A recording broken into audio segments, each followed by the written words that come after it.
because it's quite a big plugin. Hi, man.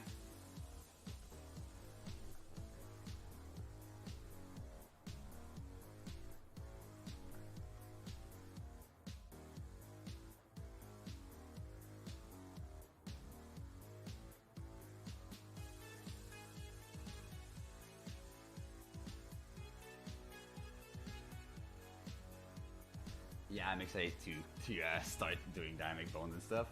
Yes, because yeah, today's lesson is dynamic bones and or shaders if we have time for both. Because we're gonna end up 10 minutes early today for the fashion show. Alright, so the plugin is imported. So with Amplify Shader, it is a bit more complex than dynamic bones. So first off, I'll just show a startup, just some new versions. Thank you. Because yeah, with Amplify Shader, it's super useful because it creates shaders, and you don't even have to have the plugin installed. You can just make a shader and then import it somewhere else in other projects which don't have Amplify Shader, and the shader will still work. And this is why like it works in other VR games and in Sound Space, because it's just a shader that it creates. With your toad. Hello! I'm Toad! Alright, so now that both plugins are imported, what do you want to see first? Do you want to see shader work, or do you want to see dynamic bones? Because we can do a lot with both. And yeah, for reference, dynamic bones is going to add physics on, let's say, hair or the cables. Shader, alright, let's go for shaders. Oh boy, so that's the one that's gonna take a bit more time, but we can do it. So for the shader work, we'll create a shader folder, but we can create it in two places. If your shader is specific to your model, you'd create a shader folder inside your models, your avatars folder. So here, in my case, assets, models, RAI, I create a shader folder here.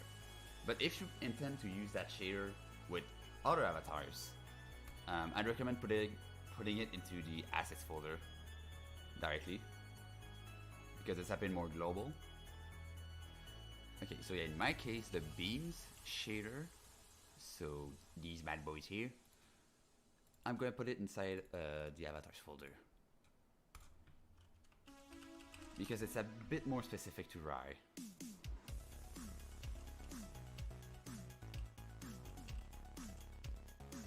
So now that's done.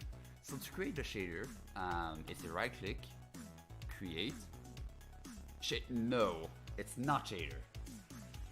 If you go in shader, you have different types of shaders, yeah, but these are not the shaders we want.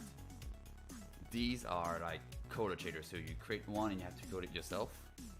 What we want is to go to Amplify Shader, and in my case, I'll create a surface shader. And I'll name it RAI beams or something.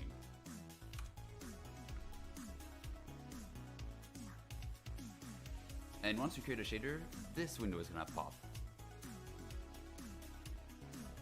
Oh boy, there's a lot and a lot and a lot of options. What do they all do? Yeah, like I said, this plugin is super complex. So let's see first. So when you first create a shader, you'll end up with a canvas, which will be empty. There's just going to be this output node, which is where you're going to plug nodes. Because yeah, Amplify Shader is node based, just like in Blender. And you've got different types of nodes. You've got the albedo, you've got your albedo, normal, emission, metallic, all that kind of stuff.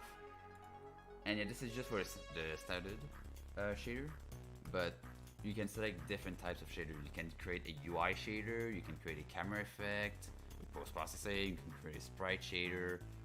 You've got lots of different types, even particle shaders, which is super dope. In our case, I think, should you just on it? Yeah, actually the beams, should we go with just, I think I'm just gonna select this. go to light model and select unlit. So right now we'll just have emission and local vertex, which is what we want. So how to create a node, you have a couple ways. You can right click and then you have a list of nodes you can create, or you can take the node input or output you want to connect something to, drag it, and then create a node from here. Oh boy.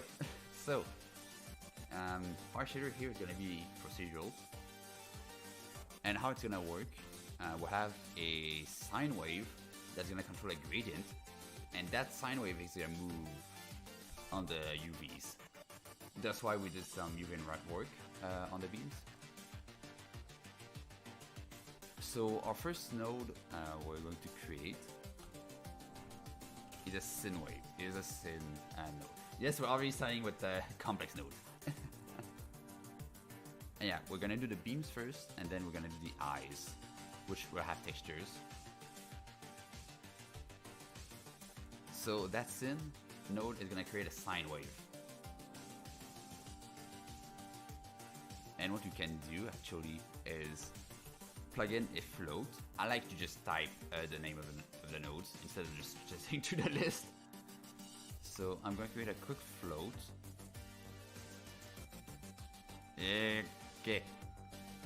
And that float, it's type on the menu on the left. That's it, yeah. I'll set to property.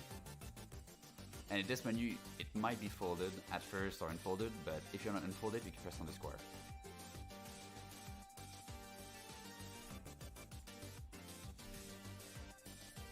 So this is just gonna debug the sign just to see what it does.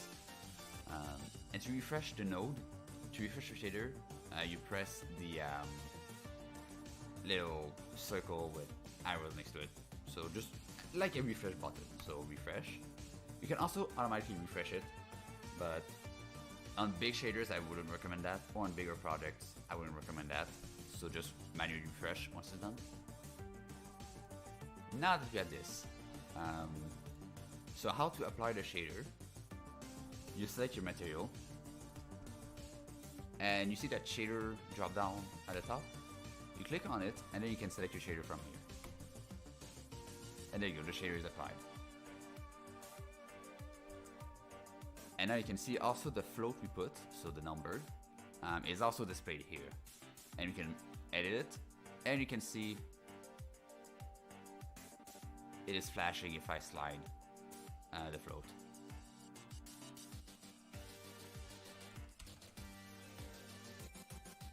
And this float we can actually control with the time. But that's gonna be when we're gonna do the shader a bit more. So now, one thing that to do, as well, is just to organize myself. What you can do in the shader name, what's super useful, is that you can type in something, then slash, and it's gonna create a folder inside the shader dropdown. So let's say I typed in my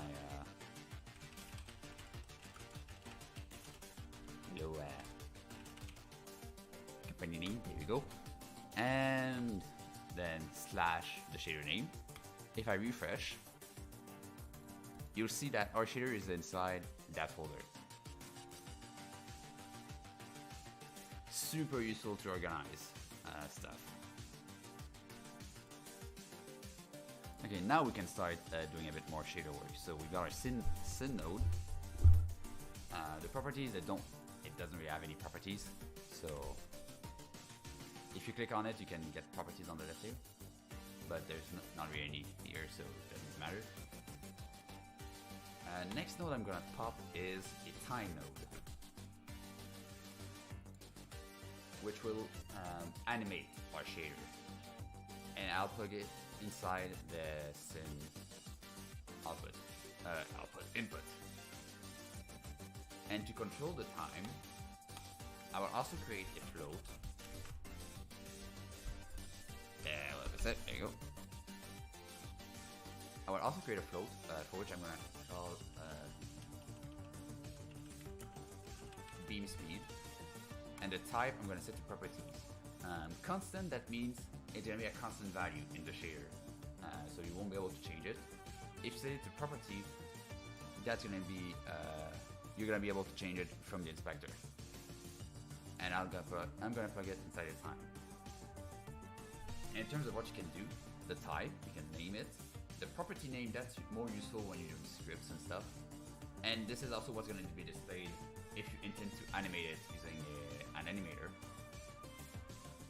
Variable mode, you got create and fetch. Usually I don't really use fetch, I just use create for floats. Auto register, that just means if it's unplugged, if auto register is on, it's still going to be displayed in the inspector. And this is useful, especially because on the main output, so the shader output, you can control different values. If you see a dot next to an option in that final node, that means you can control it using one of those floats here. So let's say the cool mode, I can press the button here, and in the drop down, I can select beam speed, for example. Which in our case we don't want, but it's possible. Precision, I keep it near it. And then you've got material and default.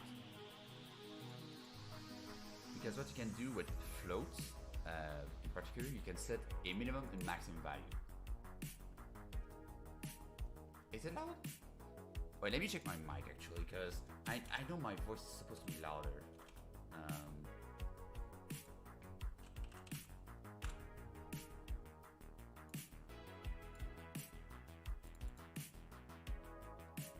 No, that's not the right mic.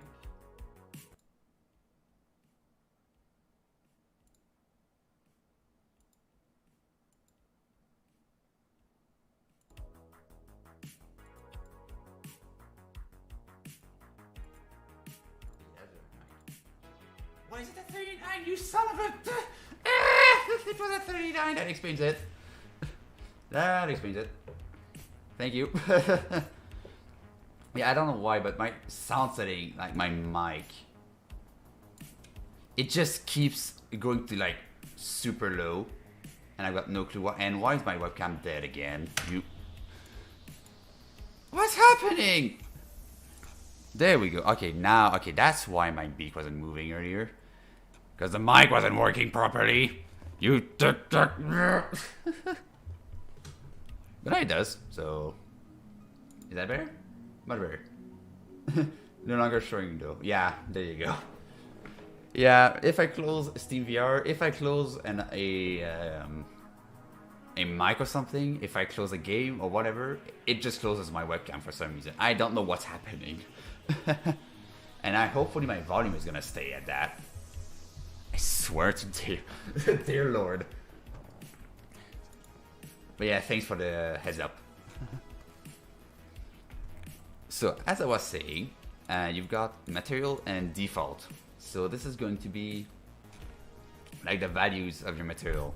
You can set a minimum and maximum, and if you do, your node is going to transform into a slider, which is super useful.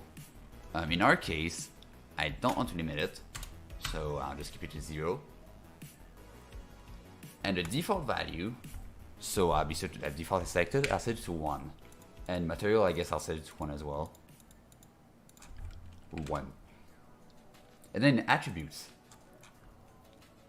Because you can set some attributes on some nodes, especially the floats. You can set, if you want to hide in the inspector, HDR, that's more useful for color. Gamma, I don't use it. Parameter data, I don't use it. Header, what that's gonna do. Hold on a sec. And, okay, and never mind about the 10 minutes early. It's gonna be 15 minutes early. Yay! Got some, just got a little another heads up. But yeah, so yeah, you can set a header, and what the header is gonna do is it's going to create. Let me just unplug this quick. If I set header and go to headers, I can add one and let's say burb, a burb, burb, burb. There you go. And it creates a header, like a little title above your variable, which is super useful to organize, because if you got like different like variables, if I set one here, for example, and I remove the header on this one,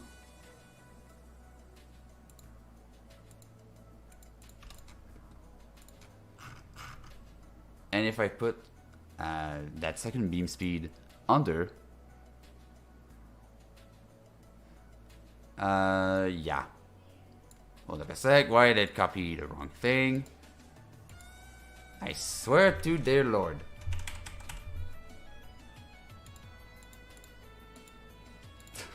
So many technical difficulties today. As I was saying. So, there you go. So, that's gonna be organized here. And if I put the other one on top, there's a spacing that's created, which is super useful to just organize.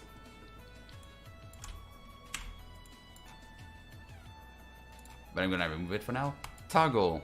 That means it's gonna be a checkbox instead. So it's gonna be 0 or 1. Makes sense. No keyword toggle. I don't know what that is. I guess that's just no keyword.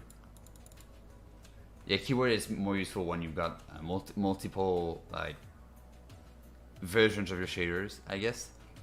Int range. So does that mean int range is an on-range property? Ah, I guess you can do this. Ah, yeah, and then you can set like range, but int. That's new. I didn't think you could do that. The more you know. Enum. This is going to be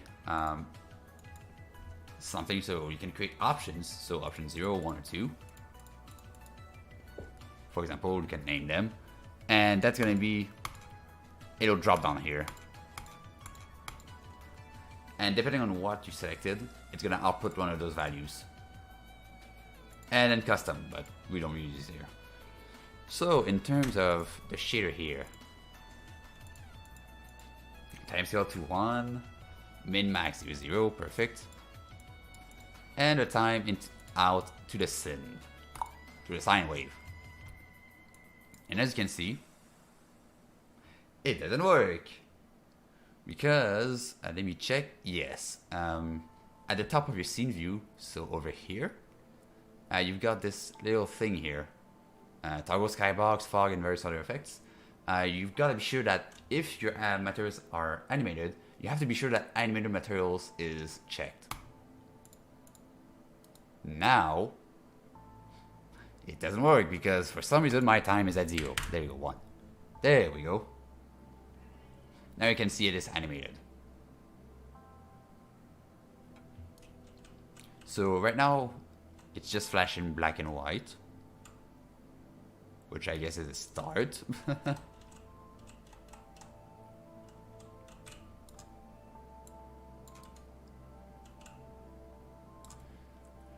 There you go, on nodes I'm gonna put here. There you go. So now we wanna map this to the UVs. So I'll pop a texture coordinate node, which will output U and V. And you can also set, with inputs, you can set the texture, you can set the tiling, or an offset. So these tiling and offsets are the same as the tiling and offset here. But we're not going to use those, we're just going to use U and V. But I think we did it on the U axis, I think. So U is X and Y and V is Y. Or in more friendly terms, U is horizontal, V is vertical coordinate, and they go from 0 to 1, starting from the bottom left. So we want to get the U coordinates, and we want to add them. No, add them to the time.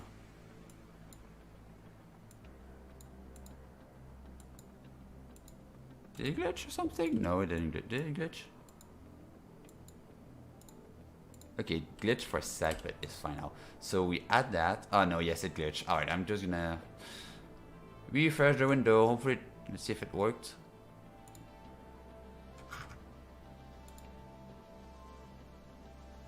No, it didn't because it glitched. Woohoo! So U in the B of the add, and then in the sin / sign. There you go. So that's not very prominent.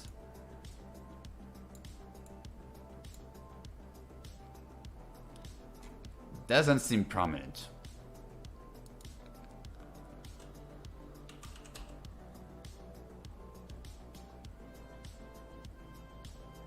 Oh no, can I put a texture?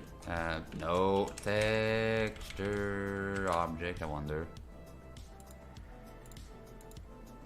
And plug into the text. There we go. Now it's moving correctly. So yeah, using the texture object, plug into the text, we can get the proper UVs. Or was it all on the V along?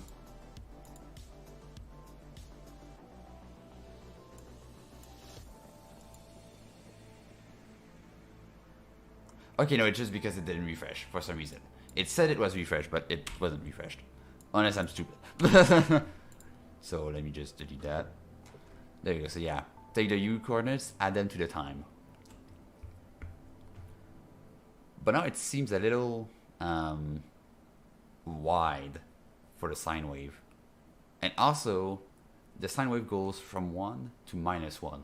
But we'd want it to go from 1 to 0 or 0 to 1.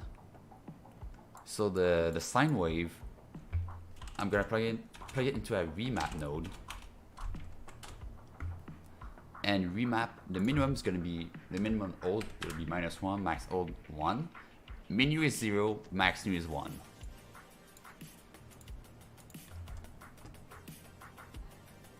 So yeah, right now it's gonna go from 0 to 1 properly.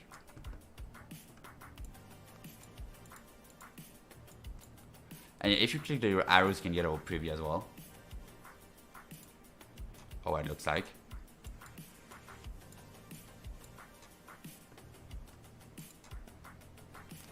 Now, we'll put some tiling in, because right now it's still quite wide. So I'll first pop an append node and set its parameter to vector2. So it's x, y, because we just need those two coordinates. You can set it to vector 3, which is x, y, z, useful for coordinates like vertex positions. Vector 4, which can be useful for colors or like different types of procedural noise and stuff. And then color. But in our case, we want it vector 2. I'll plug it into tiling. So tiling is default 1, 1. So the y, I'll put it to 1. And the x, I'll put it into a float. And I call it beam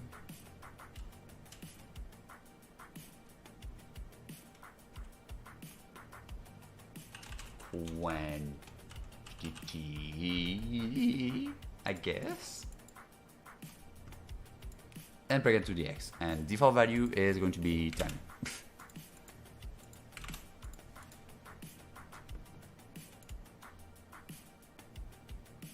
Okay, already much better in terms of width. And also our beams are going the wrong way. So what we'll do is I'll quickly multiply the beam, no, not the beam, the time out by -1. Just to flip the direction. And you could actually, if you wanted to make it a bit more modular and stuff, you could plug the multiply here in float, inside a float, and put where is it? No keyword toggle, I guess.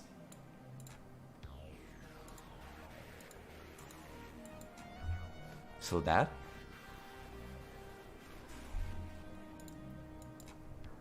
And then a quick remap, I guess.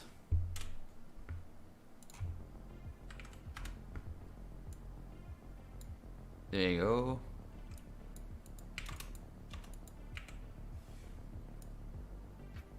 And plug that one in the multiplies. And this one I'm gonna call invert direction property. There you go. So now it's moving up, and now since I set it to toggle, this is gonna be 0 or 1. So if it's unchecked, it's gonna be up. If I check it, it breaks. That explains it because that's not how it works. There we go. That's what I wanted. There we go. Now I can up, down, up, down, up, down. What I mean, I can put it faster just so it's a bit more visible. So down, up, down, up, down, and this can be set as a shape, as an animation. I think it's either that or you have to use a toggle instead.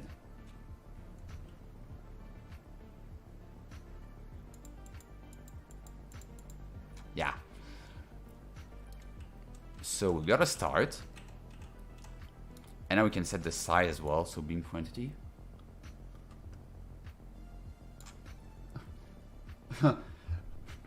Wait, what was it? It's up, up, down, down, left, right, AB start? I think that's it. Or did I mess it up? Wait, so I'm just gonna adjust the beams to be the amount I want.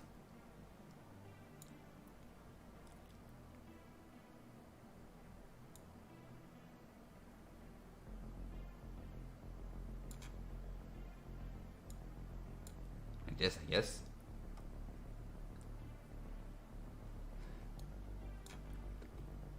So now that we've got our sine wave properly mapped, now we want to assign a color to it. But we're gonna have to do another setting before doing that. We'll have to go to the output node, go inside the blend mode, and in our case, we'll select transparent.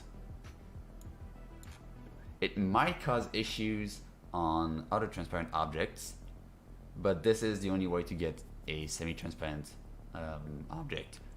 Because if we used masked, that would be like the cutout option inside a stand shader, which would be either 1 or 0, and we don't want that for those beams.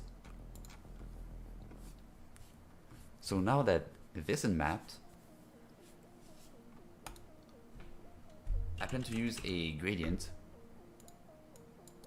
with a gradient sample.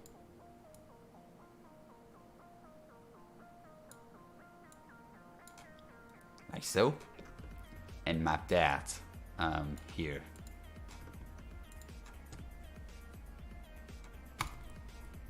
And our gradient will have white there, I guess, and then blue, like pale blue, and a bit of a darker blue here, and also transparency down. Now if you refresh,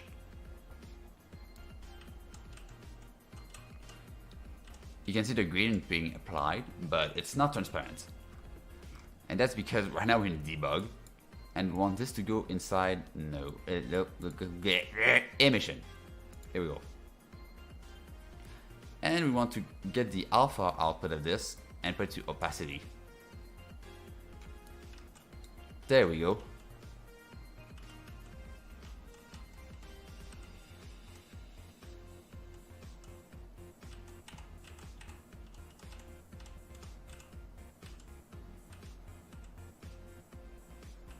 Now we've got something to work with.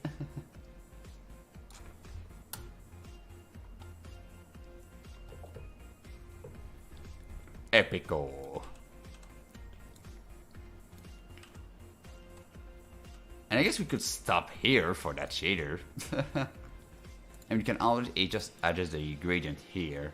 Because a gradient we cannot adjust through the inspector, unfortunately. At least with Amplify.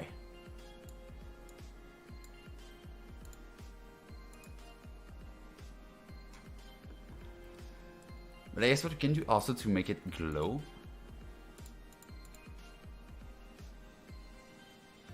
I will set this a bit darker.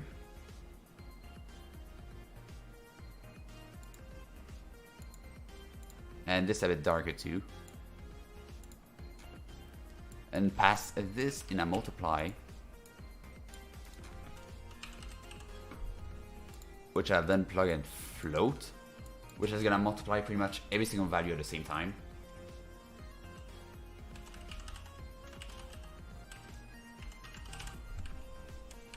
And color intensity, I'll put it to default value 1. Pretty minimum, I'm gonna put it like no, I'm not gonna put the minimum.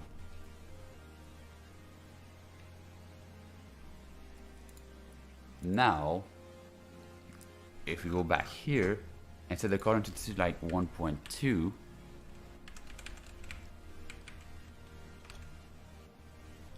or 1.3, that's gonna be glowing now.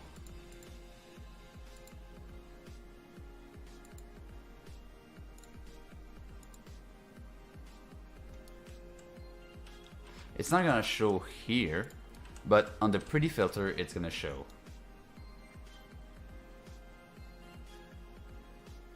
No, there's nowhere to get the time of day through the shader, because this requires scripting.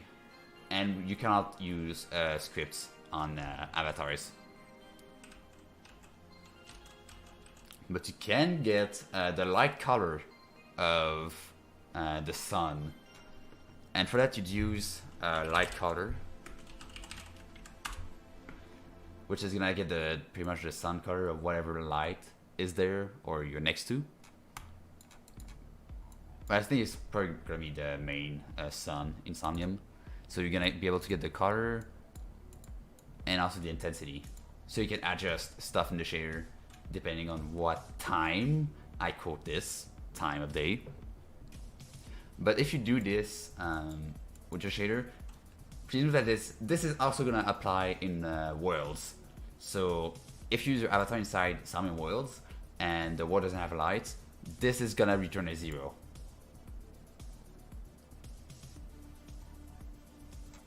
So this is why on another shader I did get the light color, but if there was no light or the light was a pure dark, I applied a default light by shader. Yeah, I think that's gonna be it for the beams. Seems good enough. Seems good enough. So I'll just refresh it. Hey, live is live on YouTube. Alright, let me go check it quick. Do we have any comments? Not yet. Alright, so if people are on YouTube right now, know that my chat is up and running, so you'll be able to comment and ask questions there.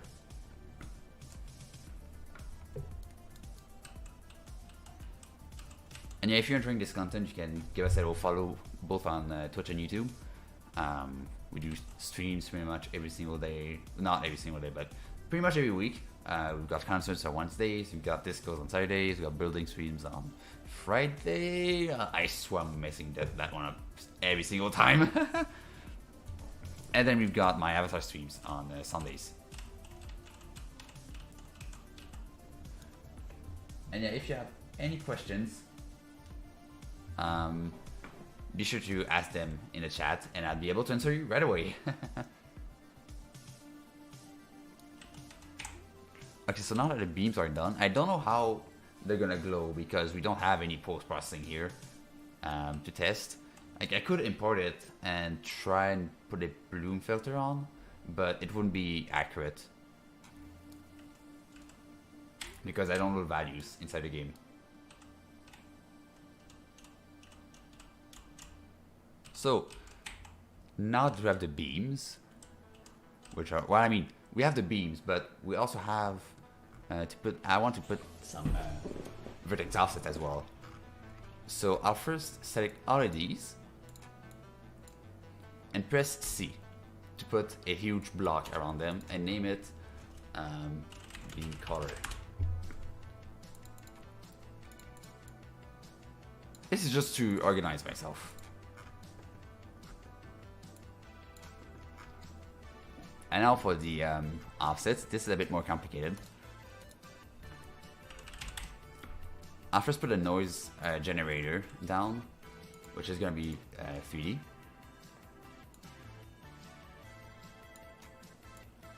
I'll put into debug just to see how it looks. So now it looks like this. And I'm going to use vertex position and plug that into the UVs.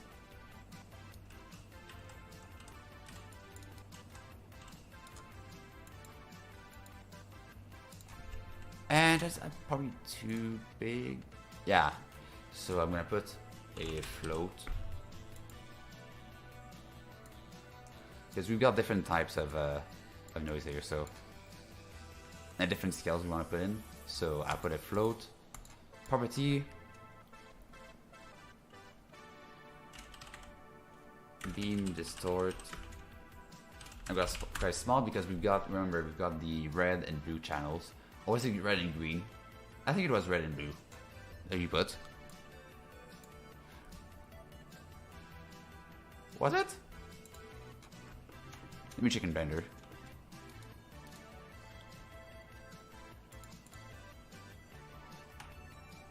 Vertex paint.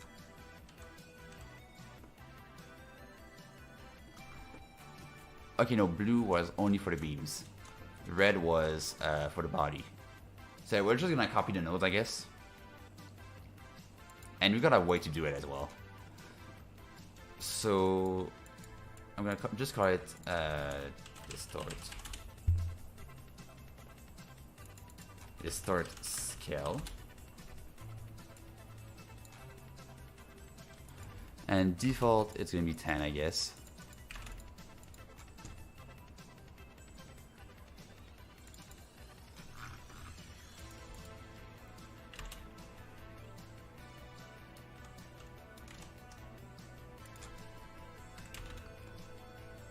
I'll just put it like this for now. And now this distort, I want to move it, so quickly plug in an add node and add different values from the time up there. And I'm actually going to duplicate these two nodes. Distort speed.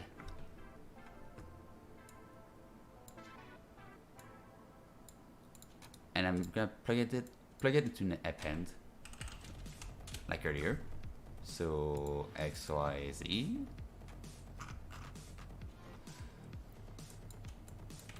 And just to make it a bit more variated, like on my pretty bird shader, like the super metallic rainbow one, I'll use a multiply node on the two other ones. I'm gonna invert that one. There you go.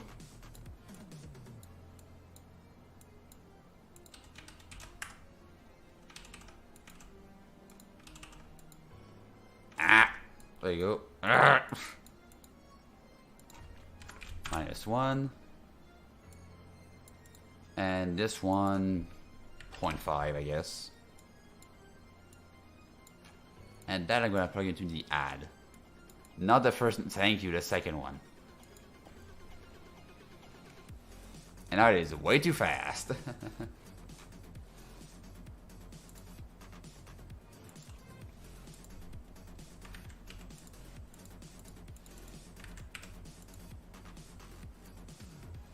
It's still super fast. Oh boy. Okay, I guess I'm going to multiply this by like 0.01. and plug that in. Just to make it a little more easy for us.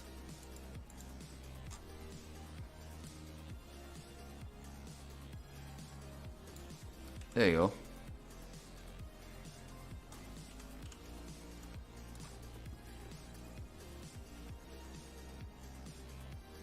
Yeah, that should work.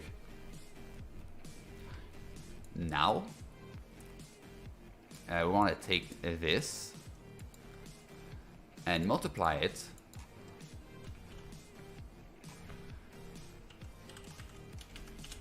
with the vertex color. And for the beams, this is going to be the blue.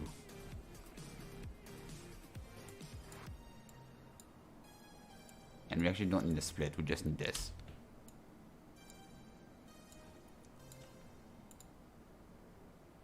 And there you go, now the distort is going to only be applied in the middle of our beams.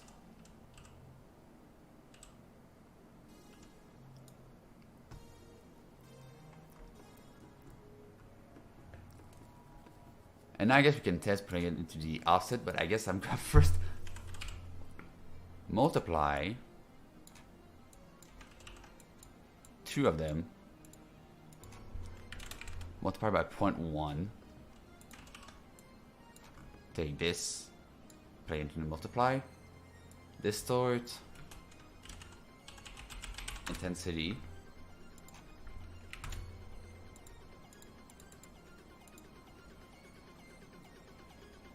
there we go. So now we've got some distortion happening, but we do have to remap it yet again. We have to take the noise and remap it from 0 to 1 to -1 to 1. Because from 0 to 1 it's going to move only in one direction from the vertex origin, but we want it to move in every single direction, so we're going to remap it from 0 to 1.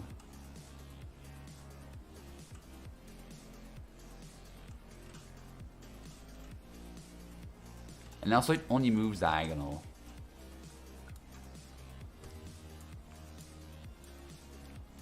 And that is a little problem. So I'm gonna move all of these here a bit further.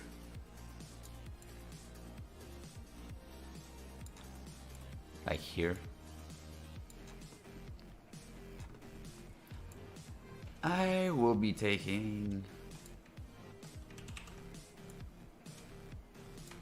these and duplicate them 3 times, so we can do like all channels and not just diagonal.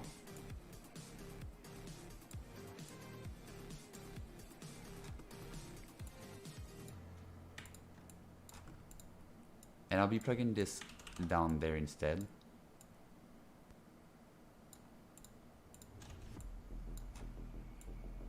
So we can have that other value to add whatever we want. That's gonna go here, that's gonna go here. And next we want to append a vector 3, x here, y here, z here, and then place it in the multiply. And there you go, now we should have a proper offset in all directions.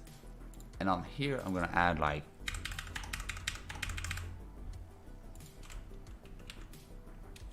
something completely random, and here something completely random as well.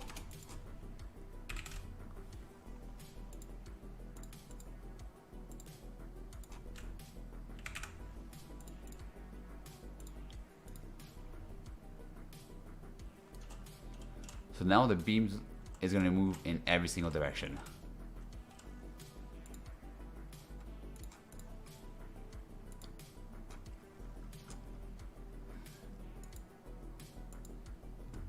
There you go. And now using our values, did I put property? Yeah. property, yeah. I'm gonna reorganize them a little bit, just to see. Ah, that's right. So distort scale, speed, and intensity. I want them at the bottom. Invert I'm gonna put up. Color I'm gonna put here. Yeah, reorganizing here is gonna reorganize as well in the materials settings.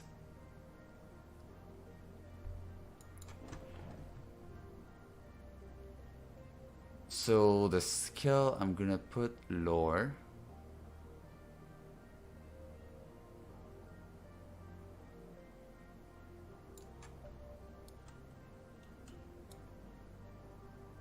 Speed I'm gonna put faster. Intensity I'm gonna put lower.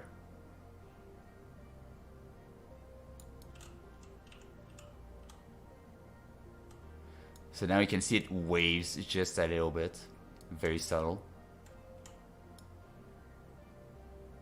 It's very subtle.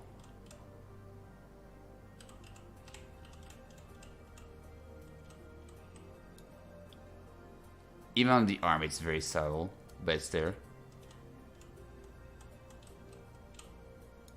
And here too. Super subtle, but a super cool detail to add.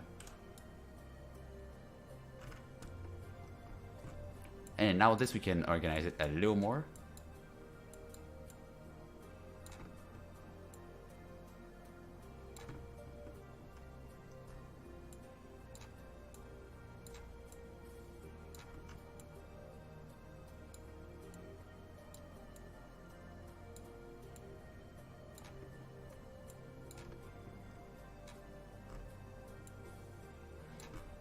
Like so. And actually this, like this entire setup,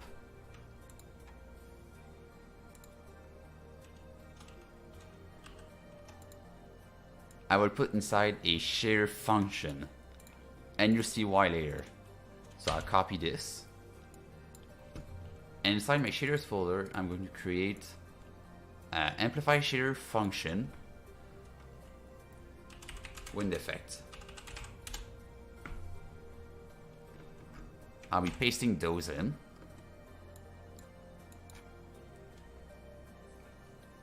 Putting the final multiplier inside the output.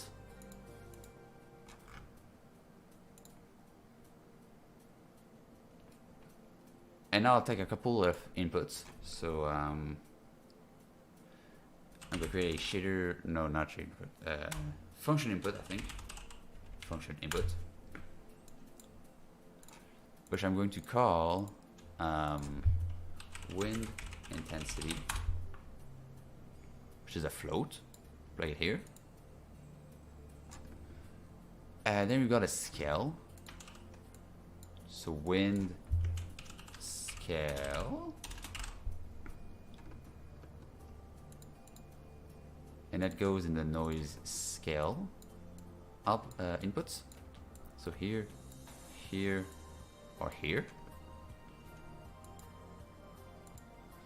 And then we've got speed, which is over there. Wind speed. I'm gonna refresh this shader node.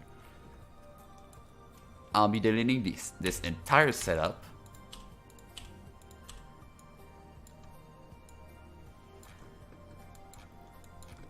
And putting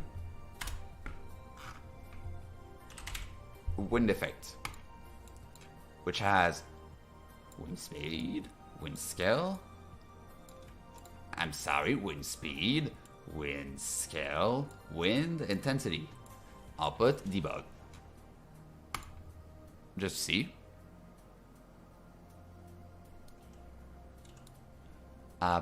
Maybe offset.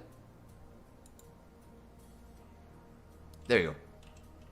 So it does the exact same thing as before, but everything is condensed into one node that we can also reuse in other shaders.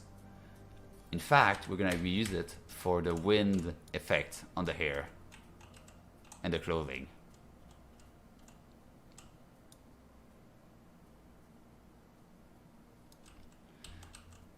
So yeah, we've got this. Let me see. Now we're gonna create another shader. Right body.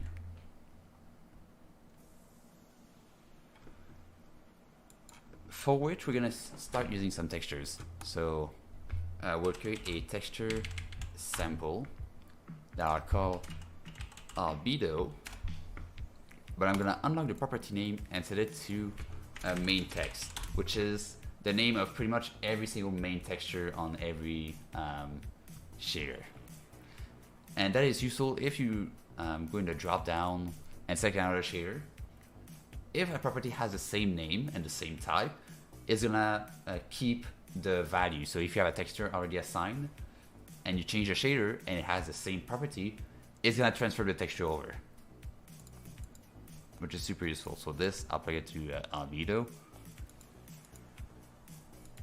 I'll click here to debug as well, just to see the property values.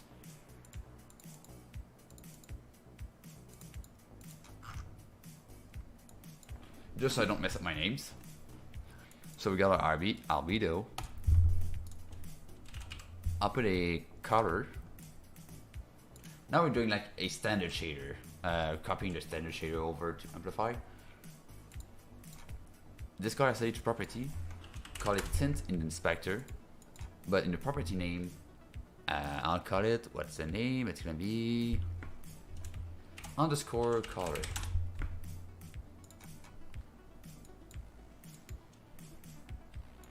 And this I will multiply with this tint.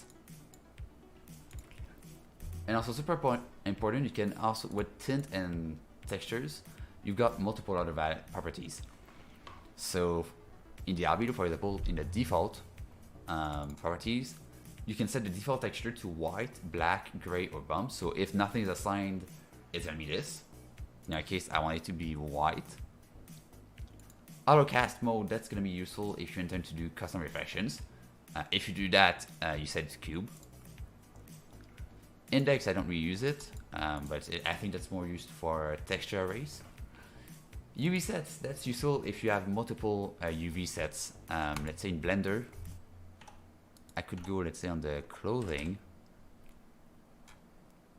go to, yeah, this, UV maps, create another UV map.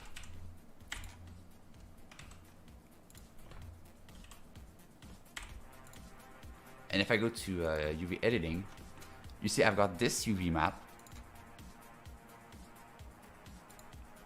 and this one. So we've got UV set 1 and UV set 2. And this is what if this does. If it's set to 1, it's going to be your first UV set. If this is set to 2, it's going to be the second UV set, etc, etc, etc. So this is super useful in some cases. In our case, not really, but it could be useful for other people. So UV set 1. Mid mode, I keep it at auto. Unpack normal maps, you have to check this if you do normal maps. If this is a normal map, pretty much just needs to be on. Reference sample. This is used if you want to copy like a texture over somewhere else in your node setup. You can copy this, put it over there, and you can reference it. You take a little stiff my ISD.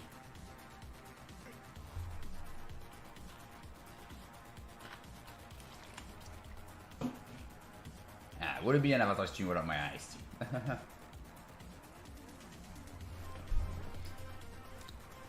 Wait, also, you'll notice in the variable mode, you can I? Okay, no, never mind. It's really reference sample, main text.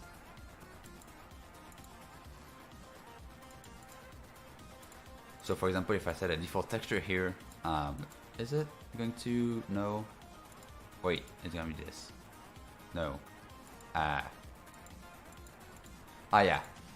that's it. Yeah, for example, we use this texture, another reference sample. Keep it at none. The one I was talking about is mode. You can set to reference and reference another node of the same type. So let's say the second albedo, I can reference it to main text, and it's going to copy the texture from that other texture, which can end up very useful in some cases. In the tint value, you can set a default color, which is obvious. In our case, I want it to be white full alpha, but also when we're gonna do emission in the attributes, then HDR would be useful to be able to make stuff glow. Now I really want to start going a bit faster because I want the avatar to be ready for 3:40. Because at 3:45 I have to end the stream and go inside the game. So I have to go a little quicker here. So for the emission, do we have any emission on this? Yeah, we do. What do we have? We have a spectre. We have a metallic roughness / metallic smoothness. Here we go. And emission. So for emission, I'll keep the tint to white, HDR1. And the default texture of the emission, I'll set to black.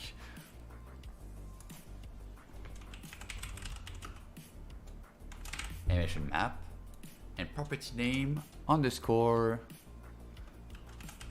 emission map.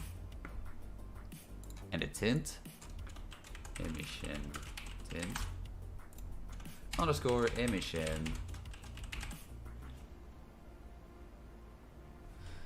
Is it tint? Emission tint? Emission color. Actually, emission map I'll set to white, and emission value I'll set to pure black.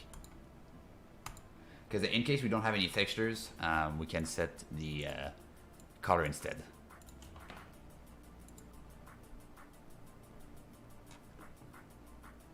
And this I'll put it to emission.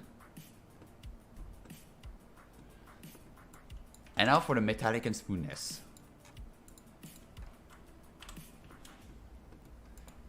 We don't need a tint. So for the metallic and smoothness map,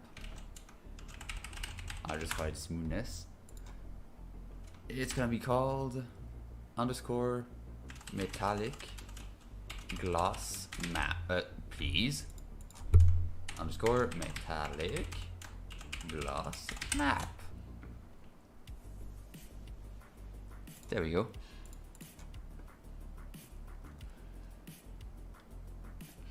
Now, so yeah, how that texture works, as explained in a couple of episodes ago when we did the textures, the black-white channel, so red, green, blue, or RGB, but in our case it's black and white, is going to be metallic, and the alpha channel is the smoothness.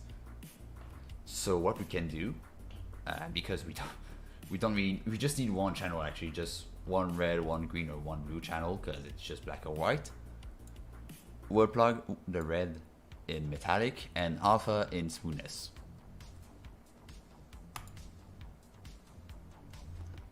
And that should be already it for our little shader here. I'll move everything up. And I'll pop our little wind effect shader here in the local vertex offset. And I'll quickly copy those values here. Wind speed, wind scale, wind intensity.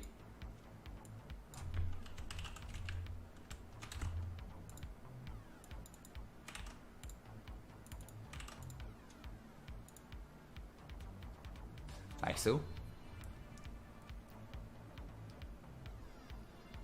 And now if I go back in normal mode, hopefully I did everything right. If I said, first off, I'll put it inside my little folder. fish. Boop. And now it should be in here. So did I do everything right? Yes, I did.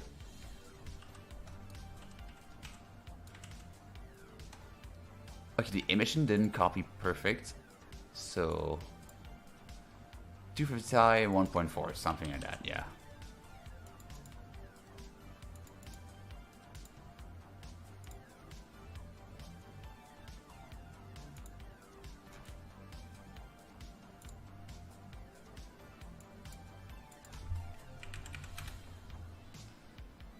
There's something's off here.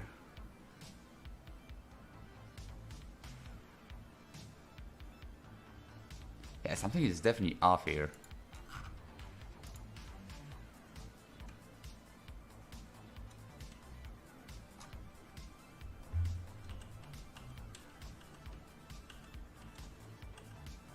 Oh, let me see something? No.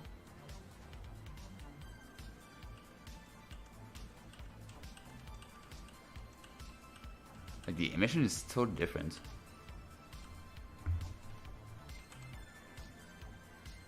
But we do have the right texture, I think. Yeah, we do have the right texture.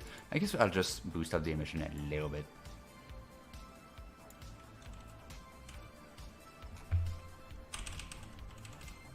Yeah, just a little bit, just to match it. There we go. And I hope in game it's not gonna be too intense. We'll have to go test.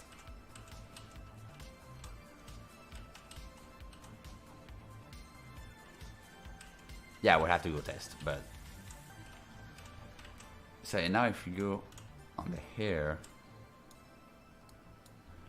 right, it doesn't work just yet because remember we did put different colors of vertex colors for the winds.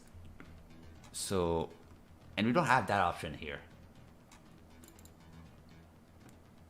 So what I'll do is for the vertex color here,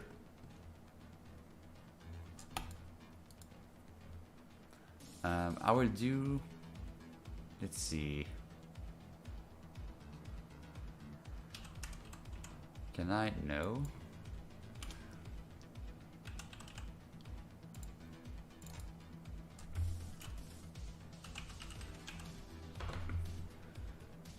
Can I do an input?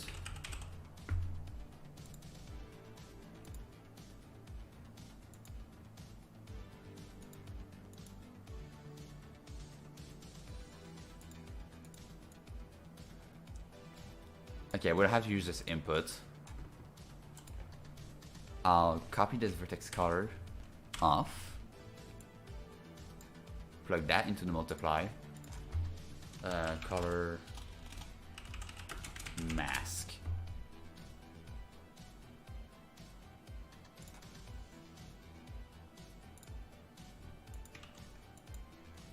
And for this is gonna be right body, that's gonna be the red. And for the beams, that's gonna be blue.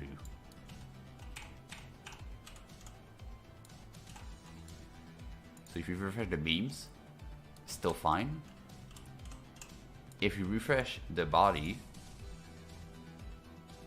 there we go, now that moves. It's not perfect though. It still needs a little tweaking in terms of the properties here.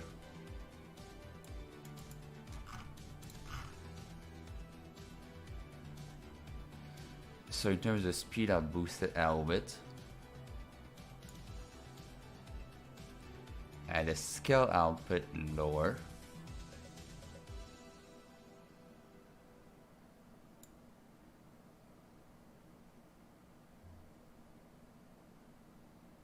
And boost up the speed.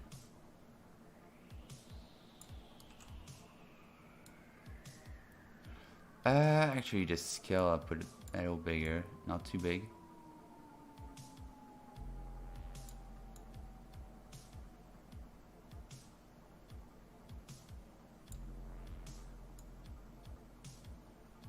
Intensity I'm gonna put quite low actually.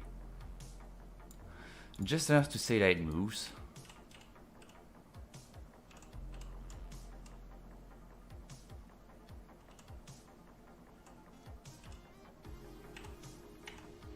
Okay, where did I put also the shirt? I think I did put it on the body, yeah, here on the pants. Oh crap, I forgot to put the colors on the pants. Whoopsie daisies.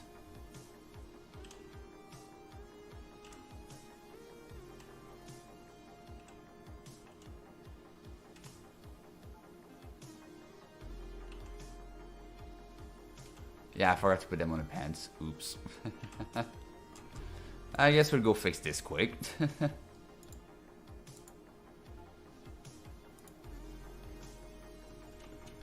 So pants, vertex paint, it is completely white. Pure black. Thank you.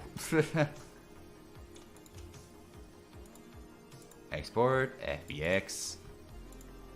Pack.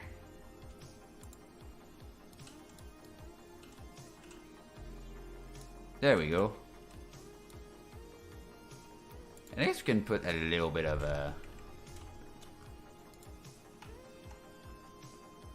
red.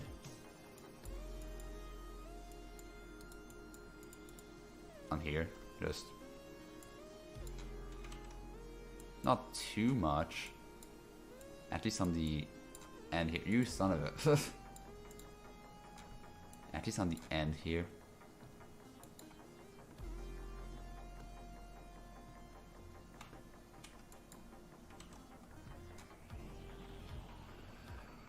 Gonna turn off the mirror quick. There we go.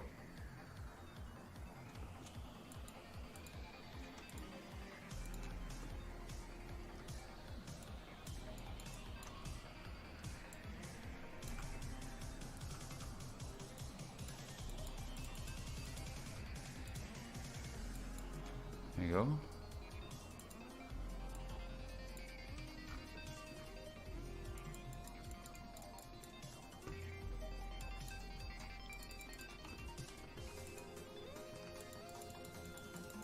Because this is quite under a bit of clothing, we don't need full wind on the pants.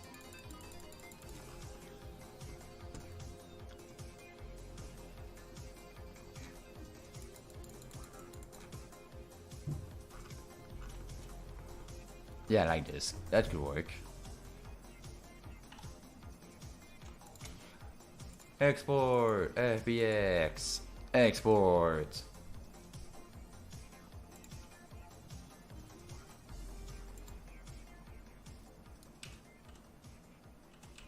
You know, just a little bit of wobbliness.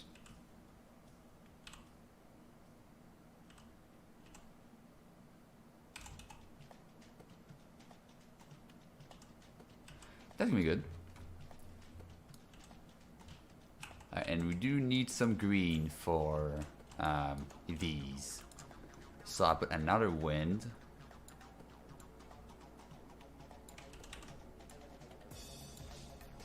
And put it on the green channel. And then add both outputs together.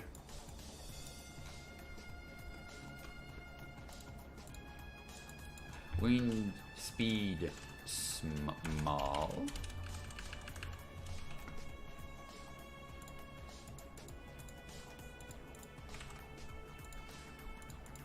There you go.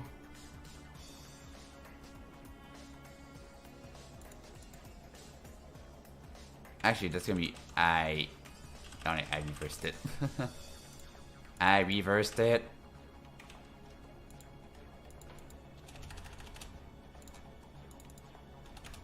Ah!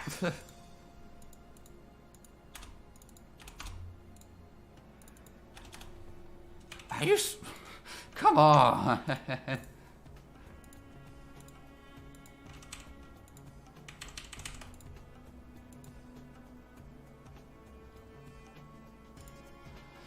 Oh boy, everything's getting messed up. Wind speed small, wind speed scale small, wind intensity small, and these screw those. Wind scale, everything's going wrong today because I'm hurrying so much. Maybe refresh the goddamn shader. There you go. Right body. I'm getting a bit frustrated here.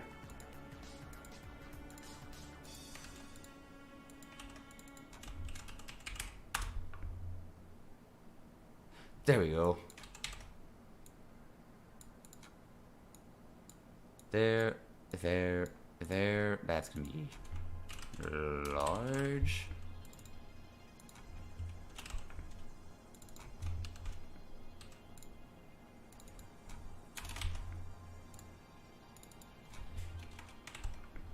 There we go. And what are shader values? I think they're fine.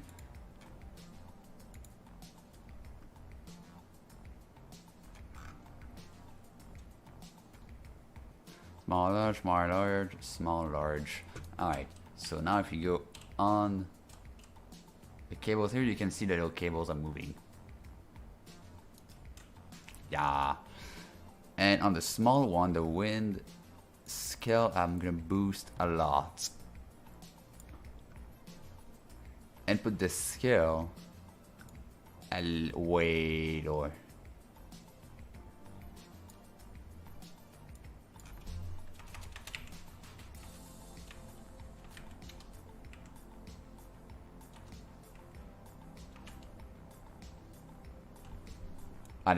No, that's the speed. On the intensity, yeah.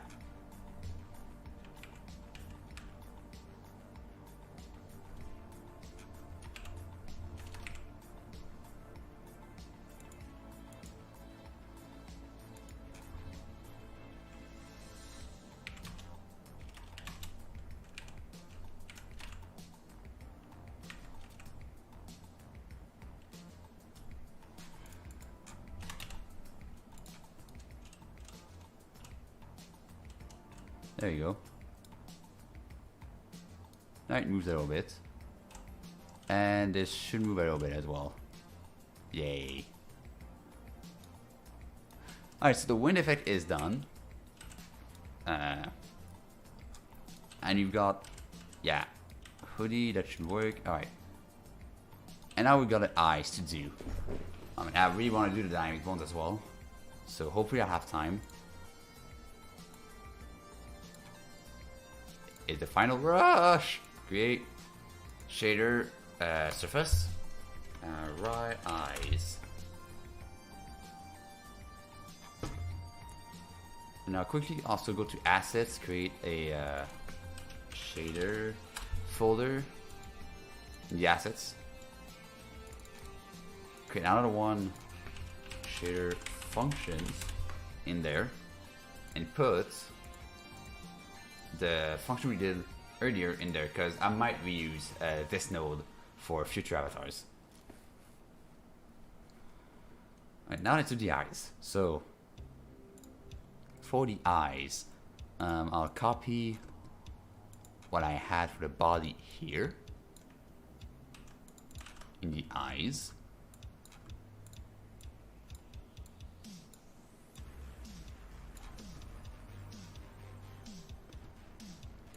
And the smoothness, I want pure white, is that good? No, we want black.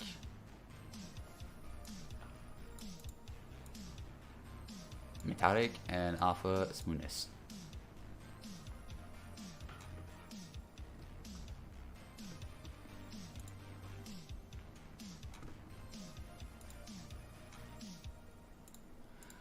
Alright, there we go.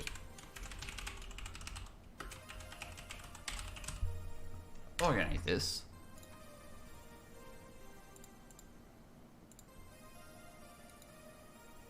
Right eyes. Boop.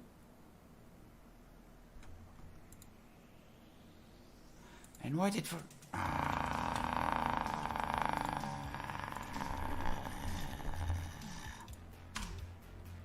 swear to the Lord, why is it God I'm doing this?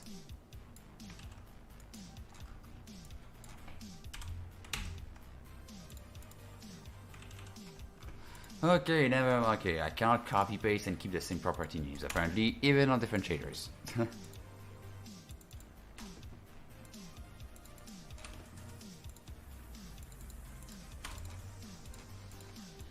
This stream is not going well.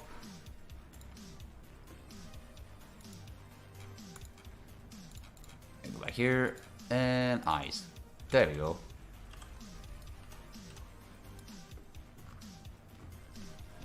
So now for the eyes, it's mostly going to be in emission, but all I want is a float slider, which is gonna be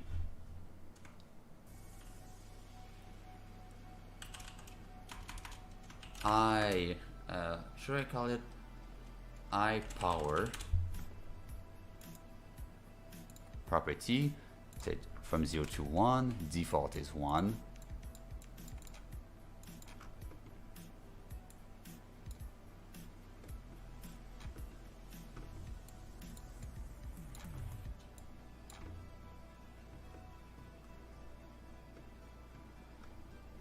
And I do have the eye closed state, yeah. And also, I want to do something with the eye here. I want to add another color, which is gonna call, I'm gonna lock it again, background color. I'll set to black by default. And I'm gonna add a lerp node. So what lerp does is it takes the first input and a second input. So in case I want to take the texture, and then the second input, which is gonna be background color, and it's gonna mix them together using a factor. In this case, I want to use the alpha. So if the alpha is at 0 on the eye texture, I want it to be the background color. If the alpha is 1, so it's opaque, I want it to be the texture. If it's in between, I want a mix between the eye texture and the background color. And I'm going to plug that into the albedo. And error.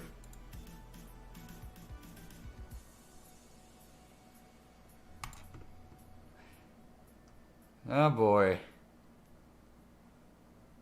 On the client, no.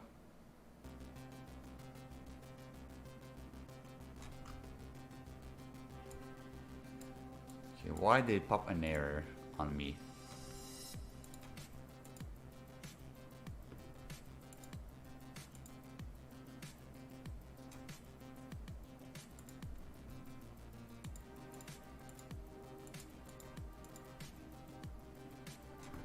Huh?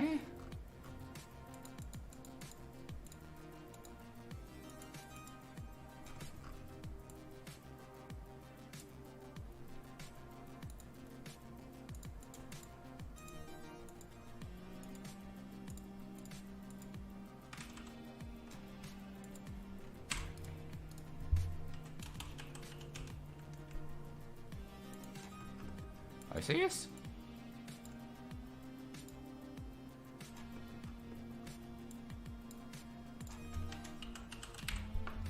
Albedo, yes. Main text, yes. Alpha and alpha, lerping the albedo, yes. Unplug the debug, yes.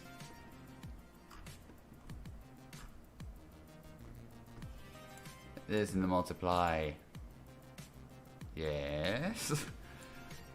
Emission, search and soonness,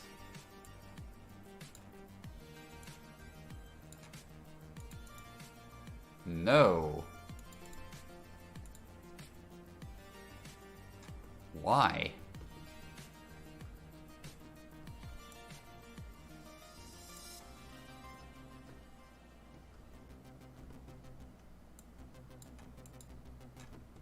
Okay, what's breaking here? Metallic? Okay, the metallic broke. Smoothness. Okay, okay, never mind the smoothness then. We're just gonna put some floats.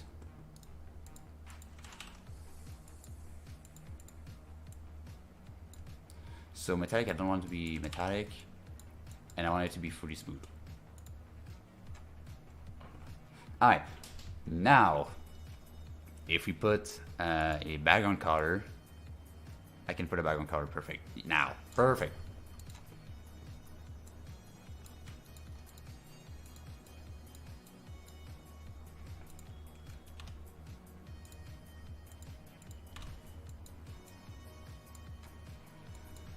So I'm gonna keep everything over here.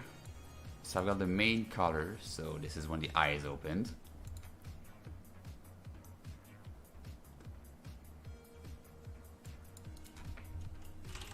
And I want to register a local var, which is a variable. Call eye power. So I can just reuse that node pretty much everywhere without creating like node spaghetti. And now I want to lerp.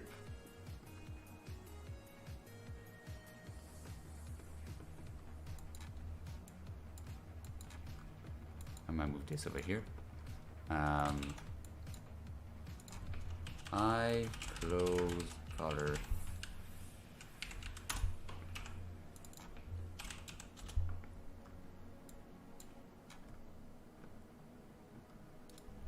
And I'm going to lerp. Background color closed. And I swear, what's happening with my keyboard and what's happening with my names and stuff? Jeez. There we go.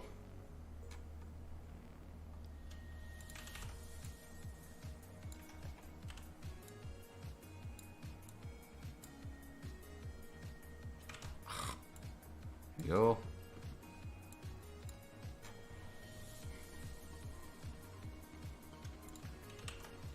And we can learn between this and this using get local var, eye power, this alpha.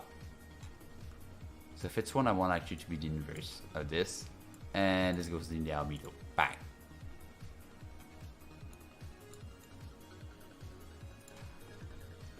And by default, material, please, black. I said, oh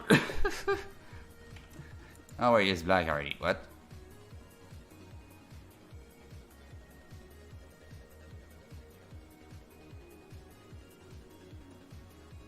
What? That.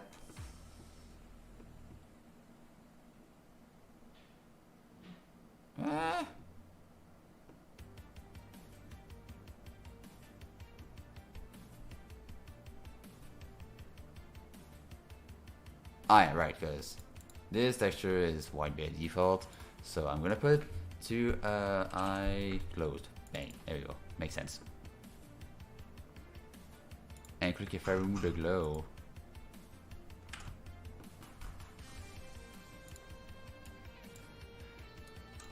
You can see the faint glass effect with eyes and stuff.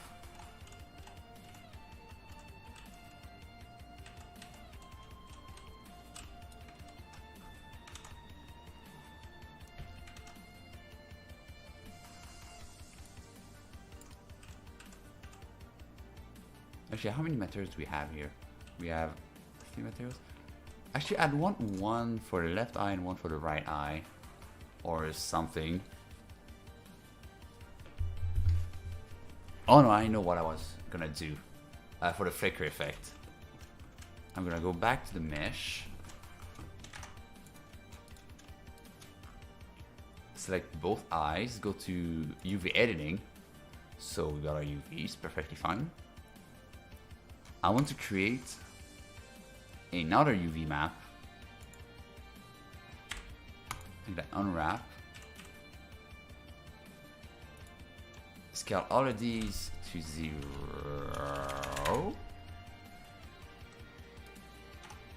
So now we've got the texture map and then the flicker map on the UV map number 2. So UV set 2 is going to be the flicker map. Export. And just to be sure it is the right one selected, there you go. Export. No, not just the body, please everything. Export. FBX. Boo! So now this did not mess up. But if we use a texture coordinate and select the UV set 2, and then for just to see, go to debug, you see one eye is grayer than the other one.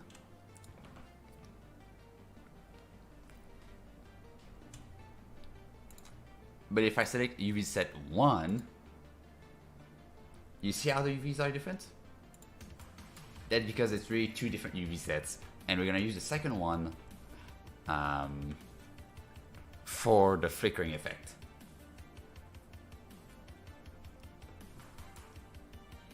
So what we'll do is we'll take a noise generator,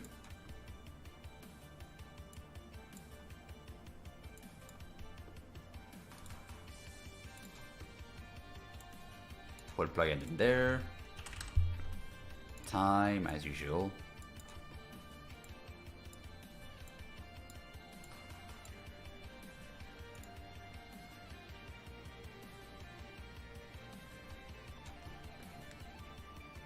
we could stick to this.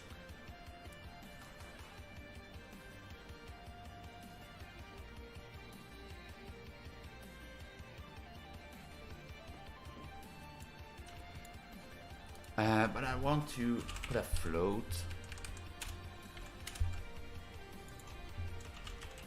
Flicker speed.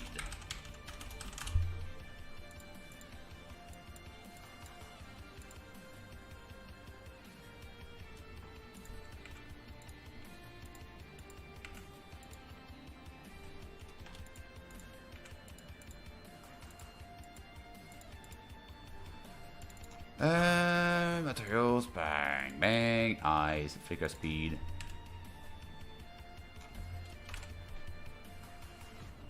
There, I'll put a quick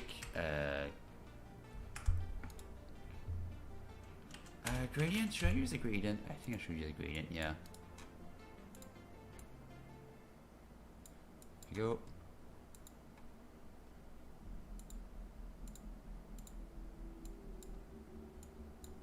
I'll quickly do this. Boop.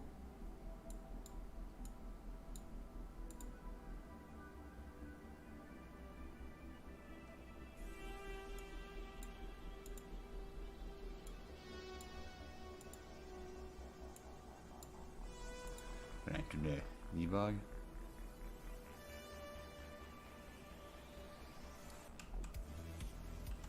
There we go, now we've got a flicker effect.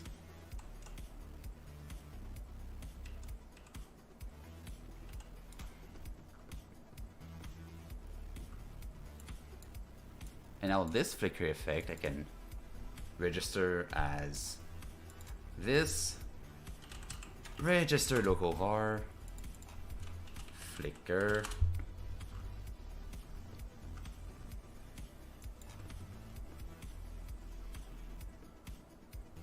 and then where is it? It's over there.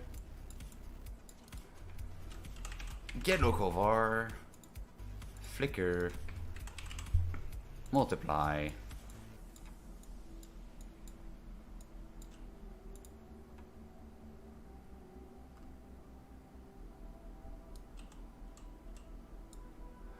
there you go, and then here I closed.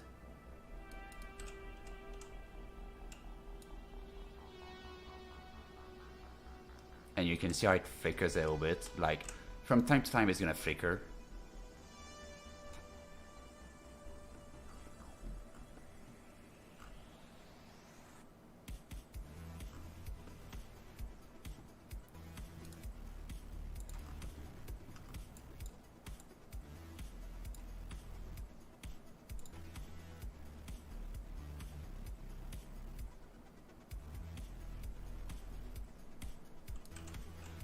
We got flickering eyes.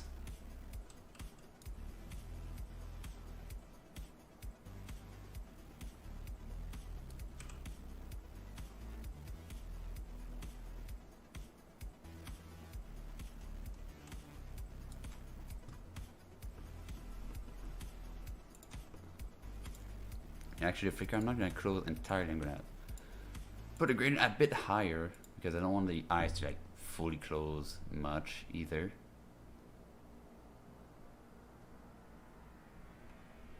And I can adjust the flicker scale. Did I do that? No. Flicker scale. And put it here.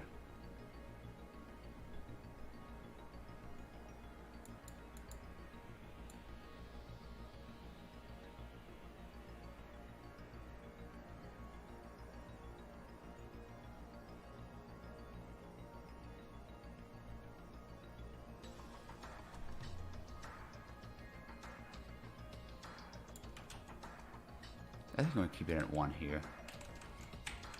So we have our, I think we've got all of our shaders done. Yeah. We got the beams here, we got the clothing. We have little cables here. We got our hair.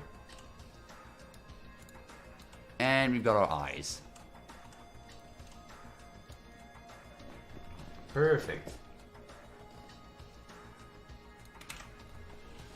Now I want to add a little blinking animation quick. So I go to body.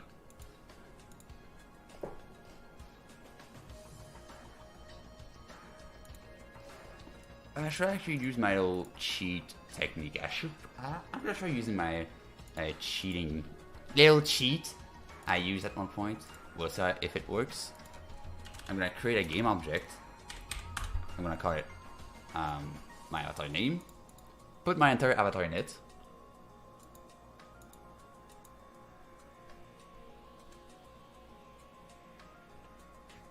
and I hope that works. Will it work? Because the animator is there, so I wonder.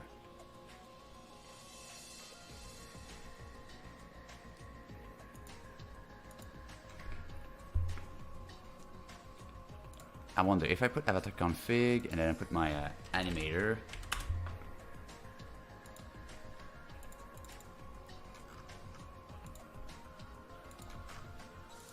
And try setting it up. I'm going to remove this avatar config, keep that animator, remove the avatar, and just keep that one here. I wonder. I want to see. Auto detect, jaw, 25. There you go. So now this works again.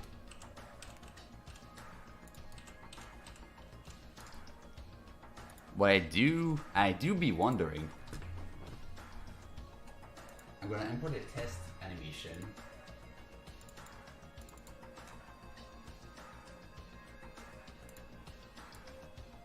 From Mickyelloow, which is a super good website for test stuff. So humanoid, that's good.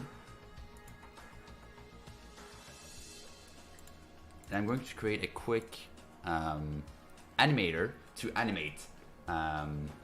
Just a blink animation. So animator controller, right blink anim. I'm gonna double click it to open up the animator tab. And in that animator tab, we've got one error left, by the way. Like, when did you fix the jaw to work? I fixed it between the streams, but I did explain it at the beginning of this stream. How I fixed it. It was just going in Blender, roll the bone 180 degrees. Using the bone rolls. So, Blender, edit mode on the armature. Then go to the end menu, item, and flip the roll 180 degrees.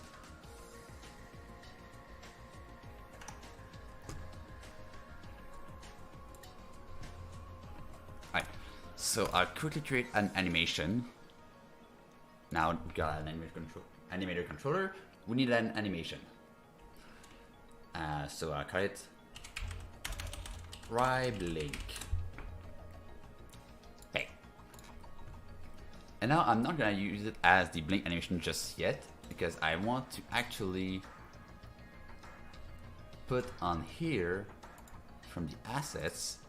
I want to put this animation because I am curious.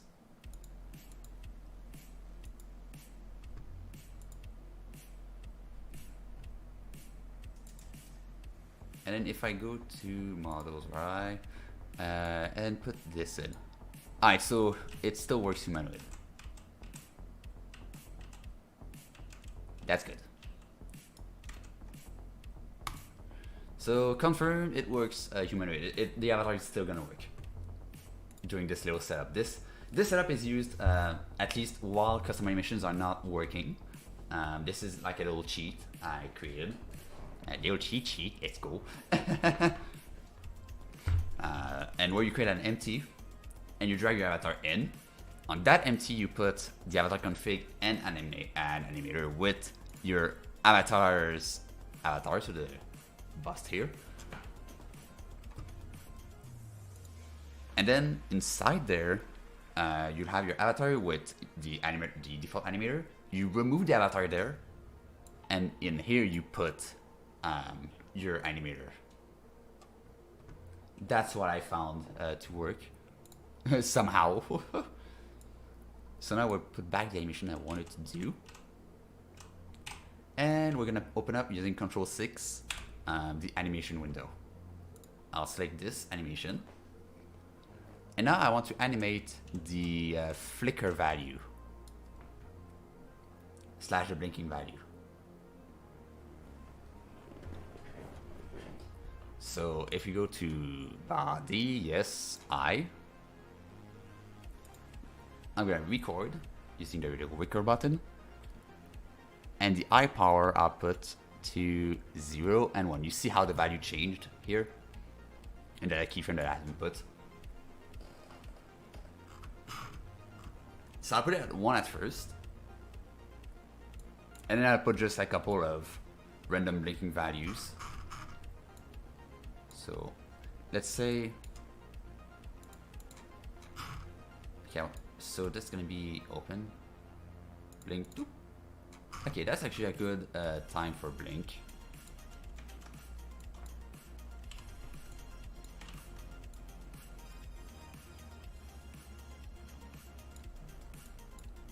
This, go here and put 0.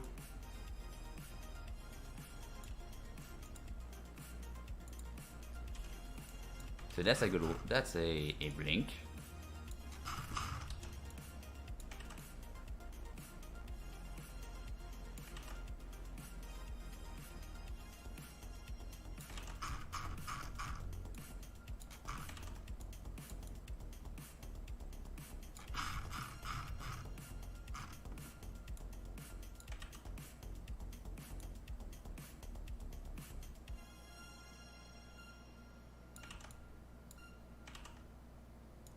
So we got a blinking animation now.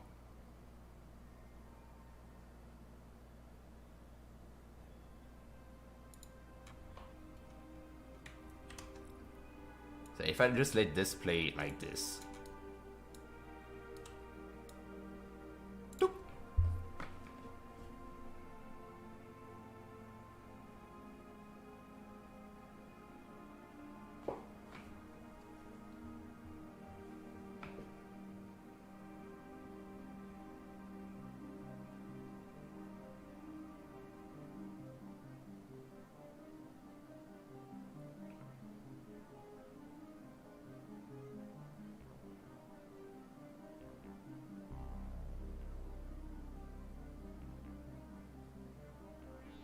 Yeah, I think that's a good, that should be good. So our avatar is blinking. I mean, it's not like blend shape animation or anything, but I mean, it is blinking. So now we got a blinking animation, and just to test, to see if that works, Just to be I'll just be sure, yeah. In the animation, since this is a looping animation, never forget to press loop time on the clip. Else the animation is never going to. It's gonna do the first pass, but then it's gonna stop, and it's never gonna continue. Now, I just want to be sure. I'm gonna put another animator controller.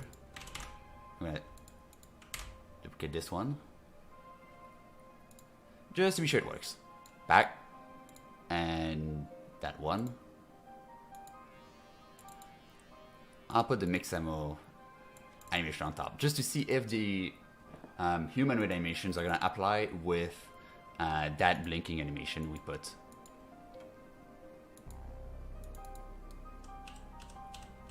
And as you can see, it does.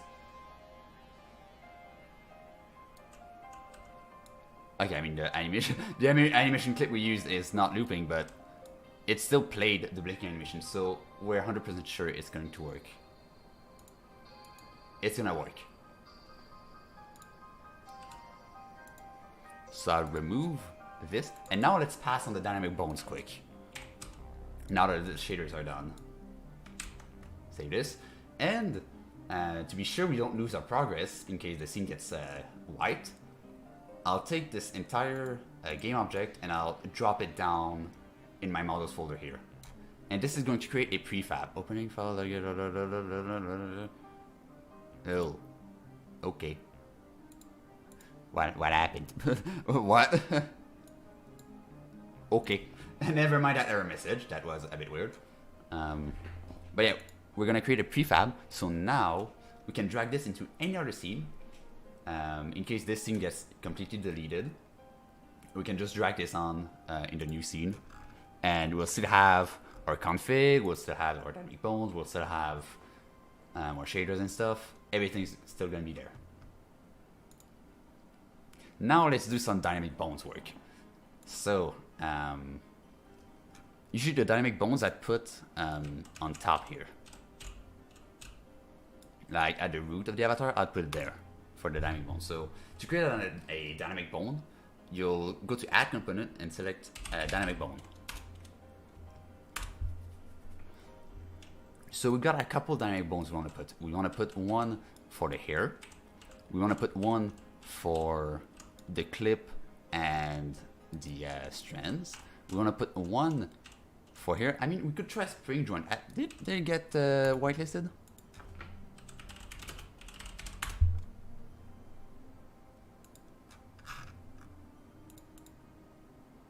It did. Okay, so never mind. The crystal, we're gonna use a spring joint, and then the cables here we're gonna use dynamic bones.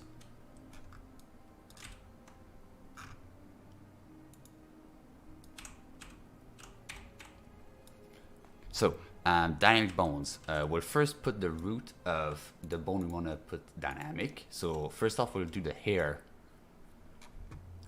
So I'll put the, what is it? I'll put the head as the root, but then I add a couple exclusions.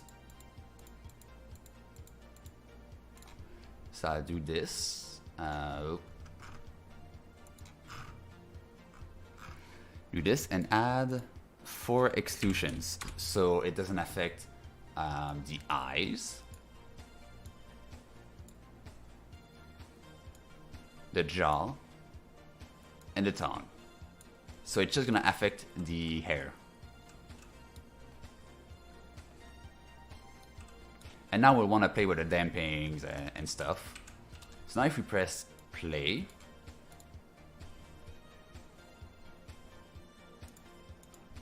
and move our avatar a bit around, you see how it jiggles a little bit. Jiggle.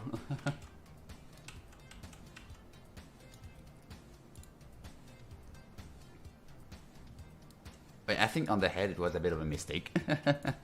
I think we'll have to put 3 separate ones instead of just one on the head. We'll have to put one for each hair. Unfortunately, with how the setup we've done here has been made. So let's start with the top here.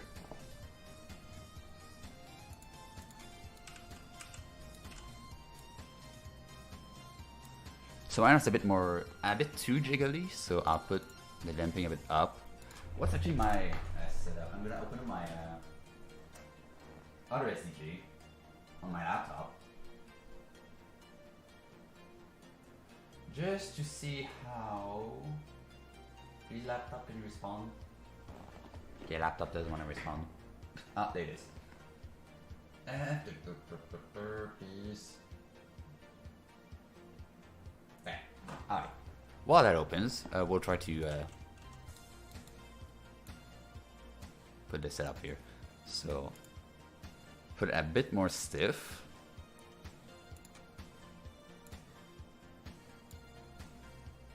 Maybe not that stiff.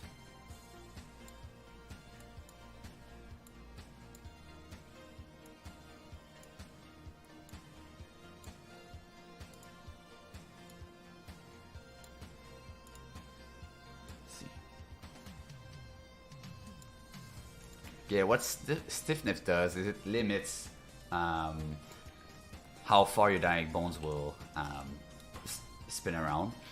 You got damping, which dampens the effect. Like, if you put 0 dampen, it's gonna bounce all over the place. If you put 1 dampen, it's gonna damp super slow, and it's not gonna bounce around.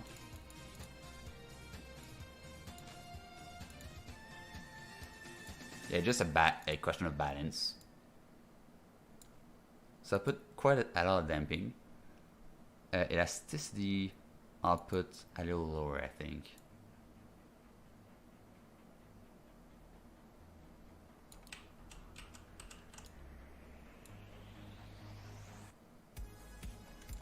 Okay, let me see the value I put on my other avatar now.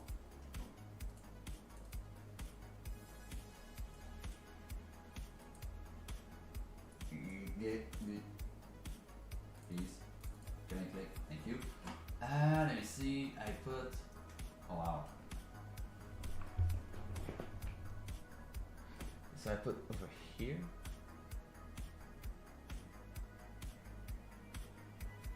Huh. No, actually.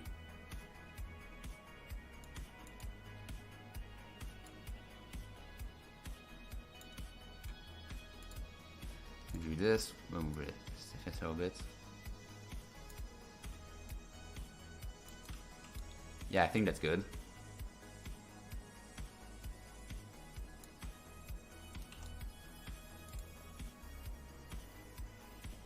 And what we're gonna do, before exiting play mode, we'll click the gear icon, copy component, then we can exit, and then paste the component values. And now we'll have our values here.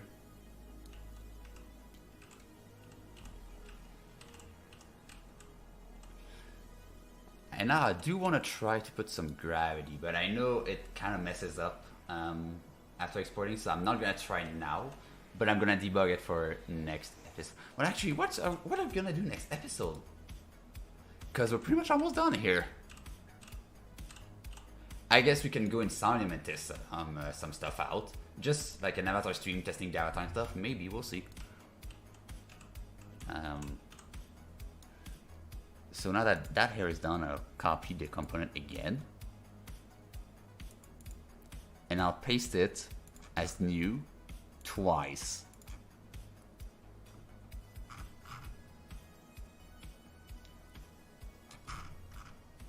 And then where is it? It is over here. Put the middle here and put the bottom here. Like this. And yeah, when this window appears, what I usually do is I just go up here, little arrow, and uncheck maximize. Yeah, this is super annoying, and we plan to fix it at one point. So now, if I move this, all the hair should move properly. I might put the stiffness a little more on the bottom hairs.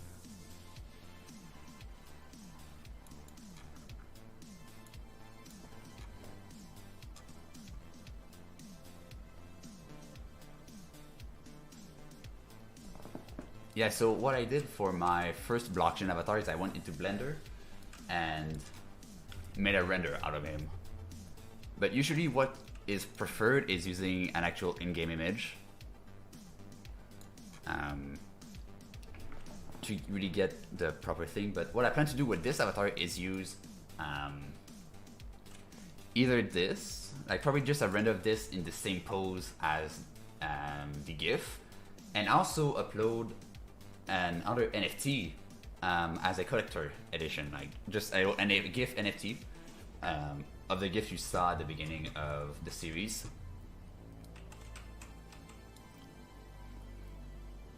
That's gonna be super cool.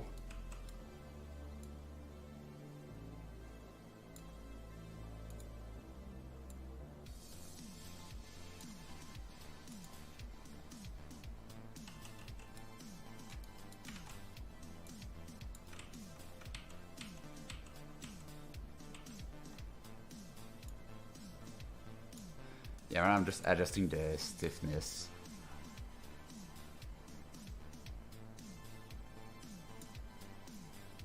So we're gonna use dot 0.9 on the bottom here, I think. Yeah, 0.9 on the bottom, and the middle.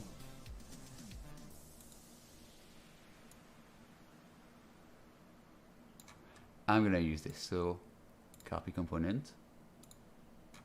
Here you go, middle here, paste values, and 0.9 for the bottom here.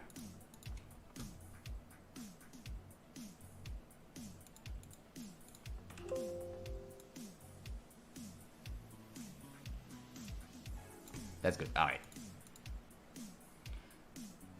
And now, when you do modifications here, usually what you'd want to do is go in the arrow to go in the prefab to edit it there. But because we're using play mode, we're not doing that. And since we're not doing that, what you need to do afterwards is go to your avatar root and then go to overrides and apply your dynamic bones and stuff. So I want to apply the dynamic bone, that one, and that one. I'm going to keep the avatar config out for now. So we've got the hair. We want the cables as well. The tail as well. Yeah, we want the tail. So I'll copy the middle, I think. Middle hair. Paste values. Not values. New. There you go. And then the root I want to be tail. So where is it? The tail. Boop.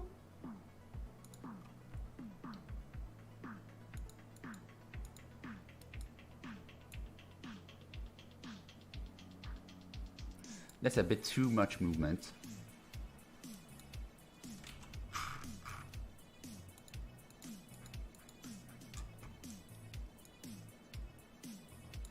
Like this.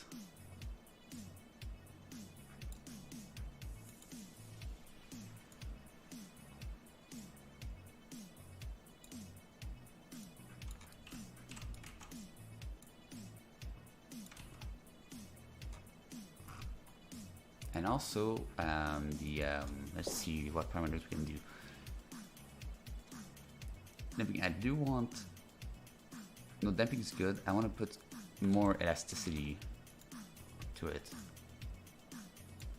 and then more damping.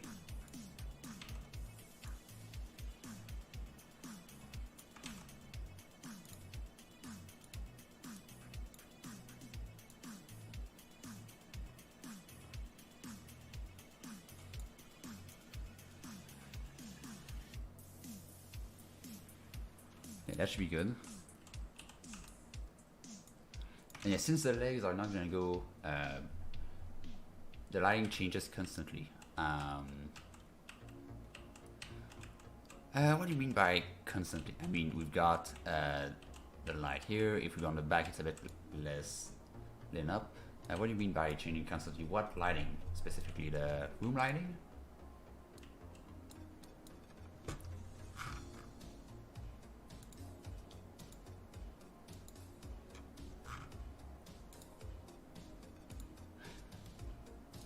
And also, if you see a huge red black rectangle appear in play mode, that's just a UI.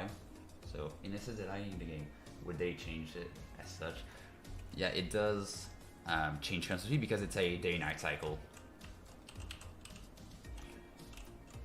So you have to make your avatars thinking about that as well. Like, make them look good at day and make them look good at night as well. So now, let's do the less organic parts now. So let's do the clip.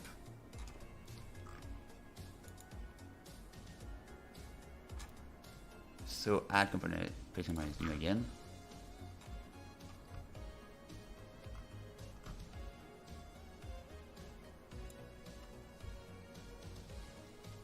Also I know maybe something, it gets super dark and super light again. Yeah, this is apparently shadows from the clouds, but for some reason it's not synced between the player's eyes and the camera.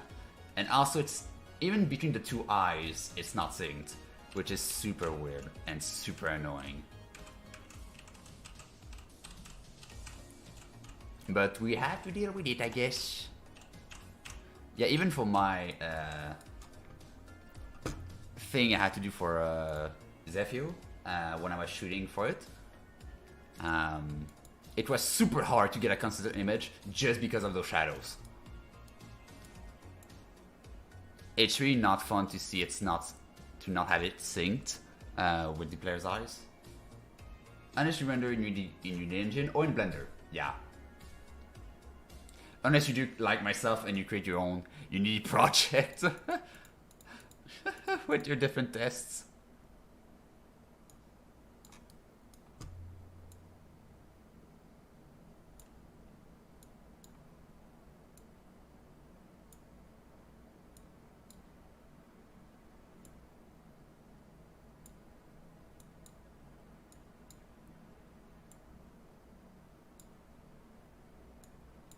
Ghost, I'm gonna reduce.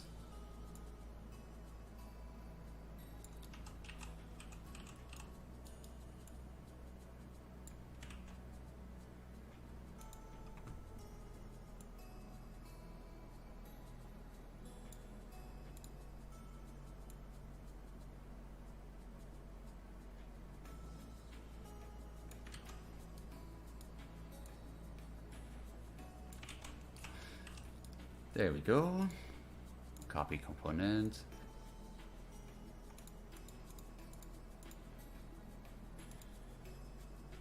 Paste values, perfect.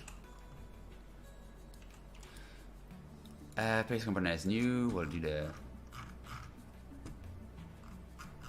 two strands.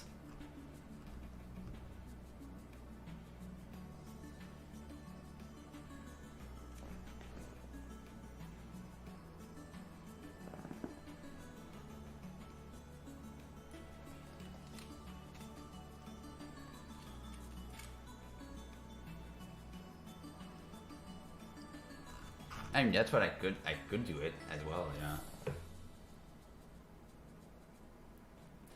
I mean, I did try, like, I do have, like, the webcam you see, this is a webcam using Unity, and I did put my burning burb, and on my hair is particles with a magenta screen on the back, and actually it works quite well. And it should work quite well as well in Somnium if you take a picture.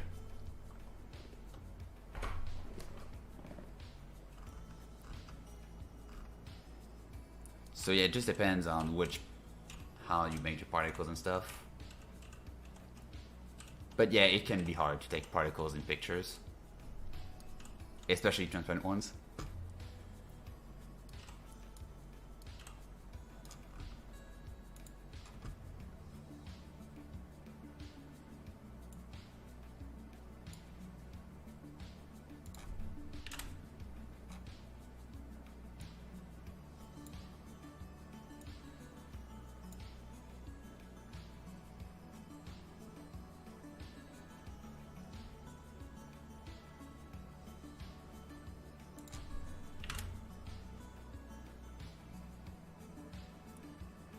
Yeah, especially with shadows. Yeah, those shadows, they need to change. I kind of agree with that. But there's other priorities right now, unfortunately.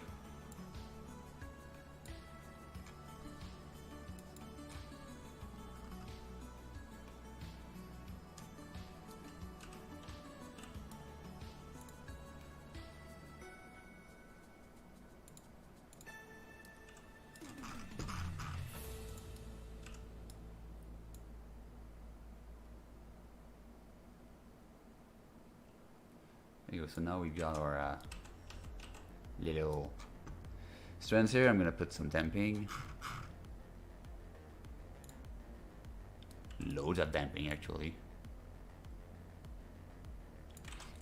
Yeah, and we're gonna put some colliders as well. So the radius of the bones, I'm gonna put a little tiny bit.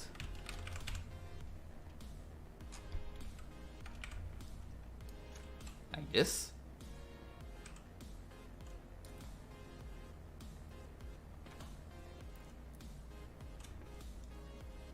And I will put some radius disturb.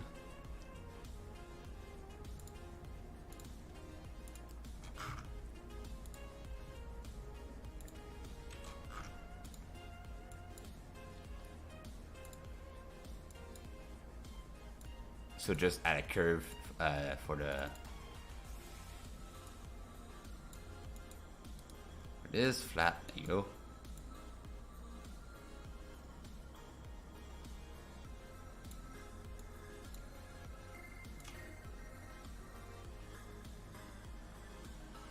There. There you go. Yeah, it is a custom app I made myself. Yeah. I'm a game dev, I make models, I make music, I make everything. I can make pretty much anything I want. And I do the code, I do the models, I do the effects.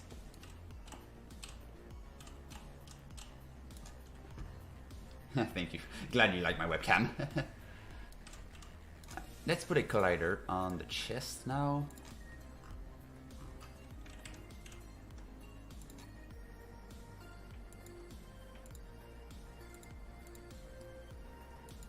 So a collider, a dynamic bone collider to be precise.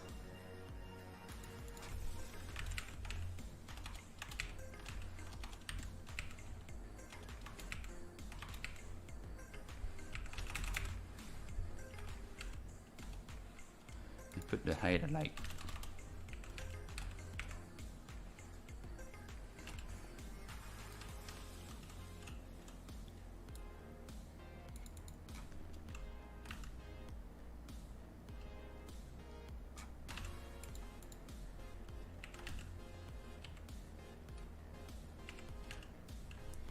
let's see now if I go back to here and put the chest as a collider.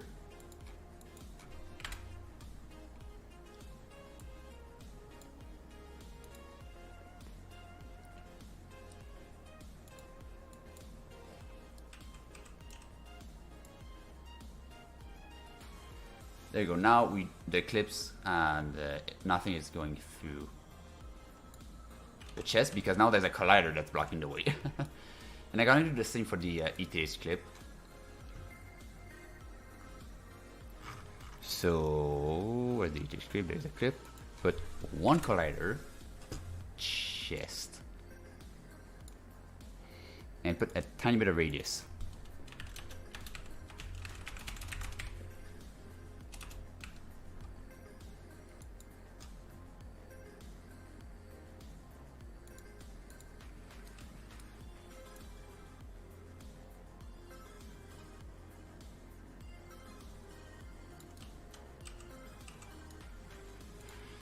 There we go. Yeah, and I'll put the gravity next time, I guess.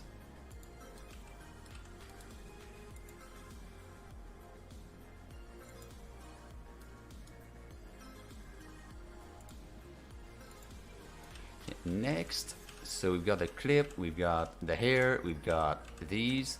And let me see, if I go to build, let's see if we've got an error or something. Well, first off, I'm gonna apply the these. Apply. Apply. Oh. Actually, before applying those, I want to apply the collider just to be, please. There you go. Apply, back, apply, back, apply, back, apply, and apply.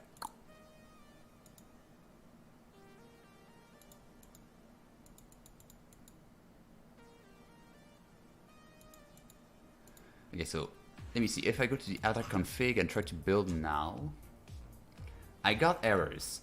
Not errors, warnings. Like, we got too many dynamic bones and just 2 animators. But as long as we don't get over 4 warnings, we're fine. Or as long as I get 3 or less warnings. No, wait. No, it's 4 warnings. If you get 4 warnings, it's fine. If you get 5 warnings, you're dead. So now let's do these. I'm gonna need 3 more dynamic bones.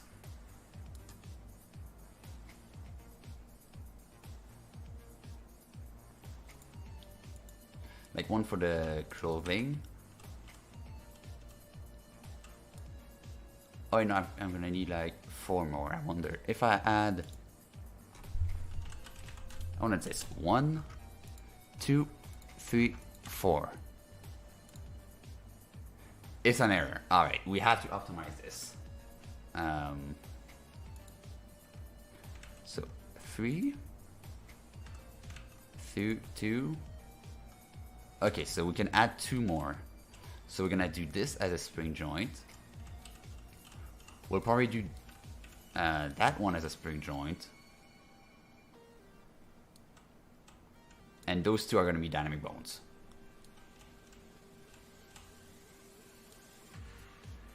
Oh, I know, because we need the clothing.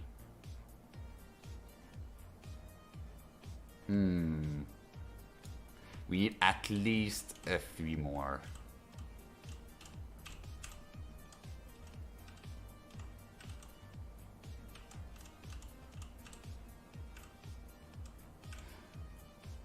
Yeah, I can keep it like this for now. I'm gonna try the spring joint now.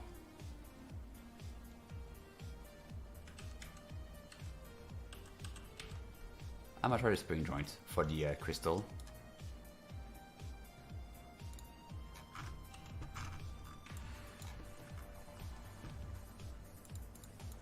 So leg crystal.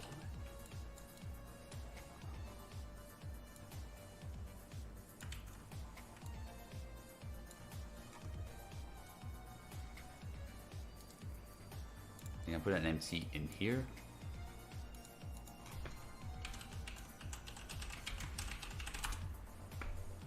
Leg crystal target.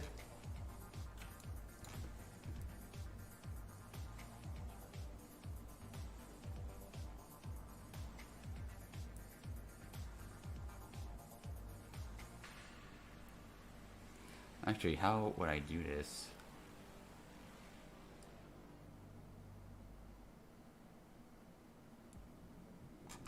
Oh, I know. Leg crystal target I'm gonna put here. And I'm gonna put a rigid body. Gravity off, kinematic yes, constraint, freeze pretty much everything.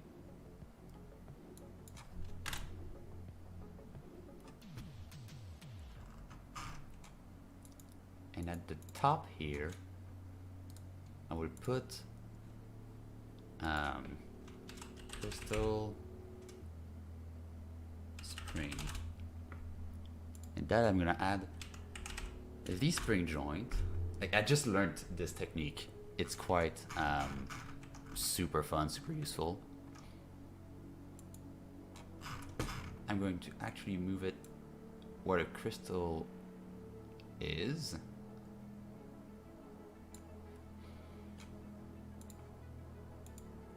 Copy this component, paste the values, move it out again,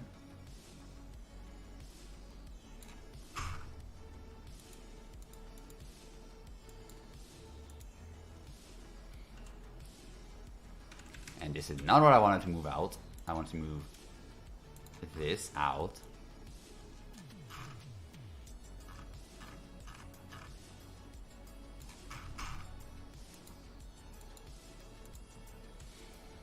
we go. So we got the spring.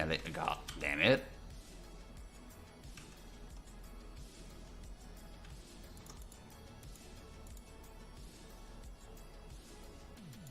Left leg.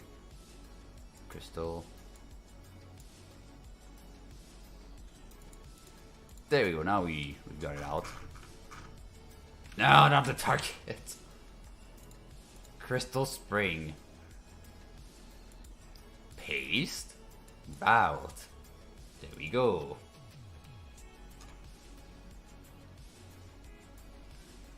And now this spring, I want the anchor to be the target.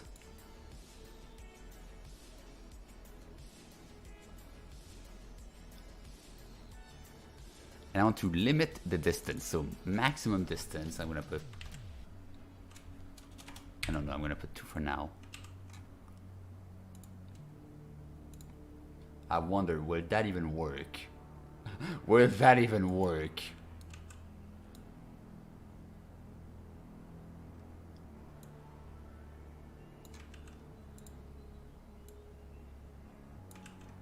Oh yeah. No, it's not gonna work now because what I want to do as well is take the leg crystal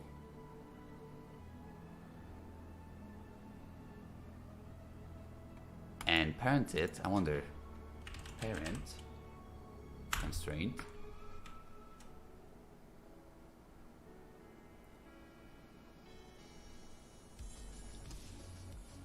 I really wonder if that's not gonna mess up everything.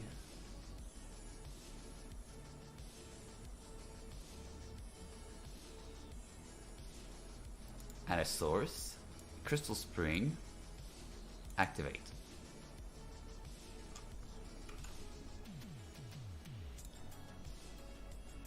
I really wonder if that is even going to work.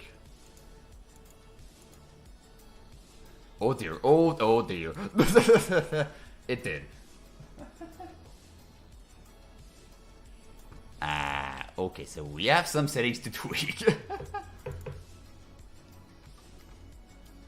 Where's gravity? No. Come back up. Upload object, I don't want you, I just want to see this.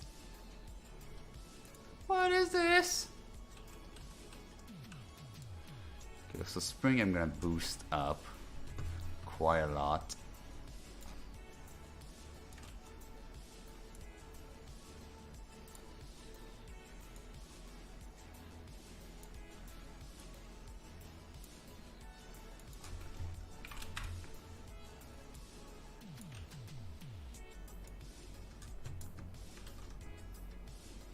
And now it's stuck up there.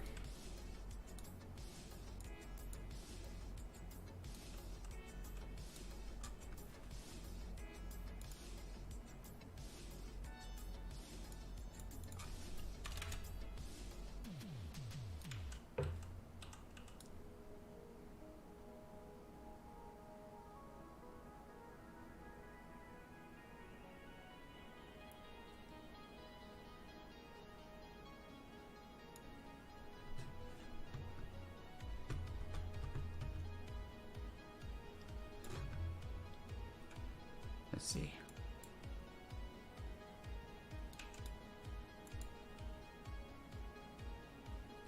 Wiggle, wiggle, wiggle, wiggle, wiggle, wiggle.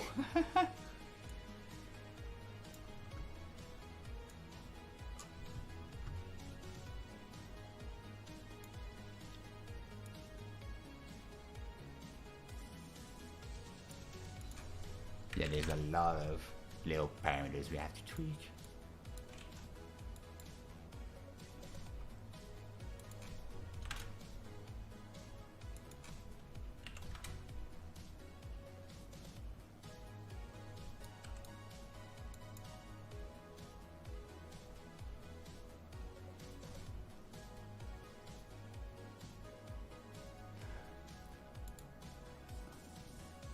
Alright, can I limit? Because minimum distance to, I wonder.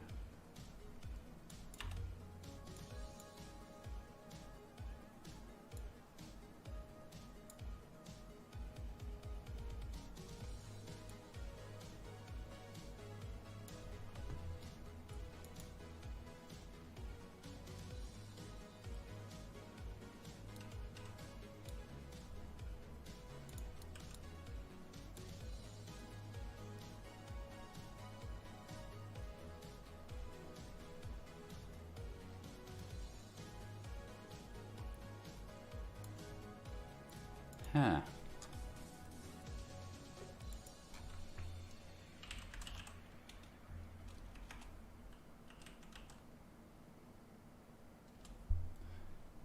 I wonder. I'm gonna copy the values here. .2.05. Check.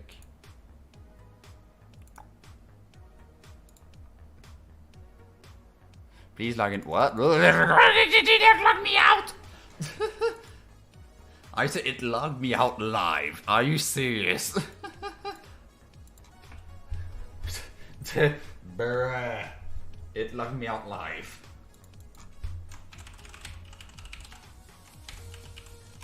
I can confirm this is super annoying.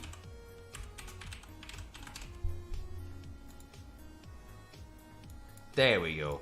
Let me press play, you son of a...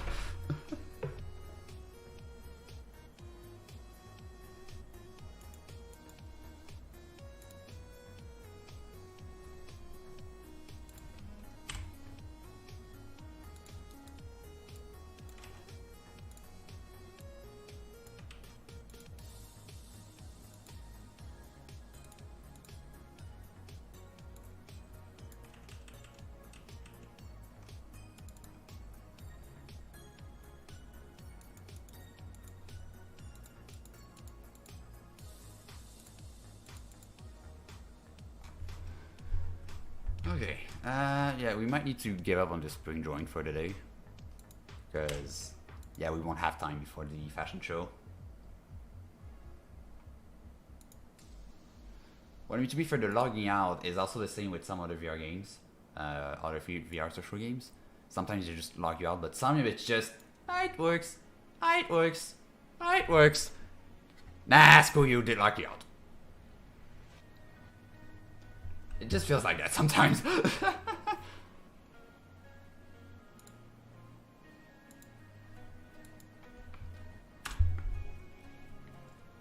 I don't want to parent it to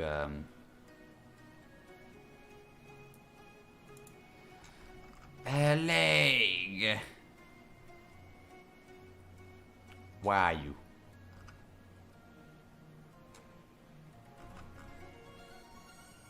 Leg, crystal root. So it says leg crystal root. Boop. Activate and put the weight like super low. Well, I mean, put it, but not too high.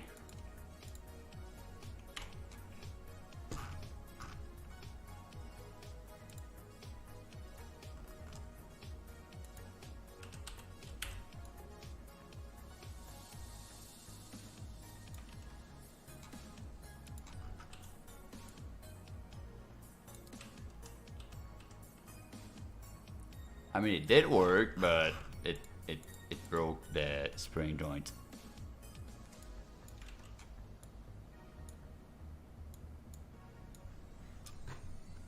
Yeah, it broke the spring joint. Okay, never mind. Yeah, I think we're gonna give up on the spring joint thing for now.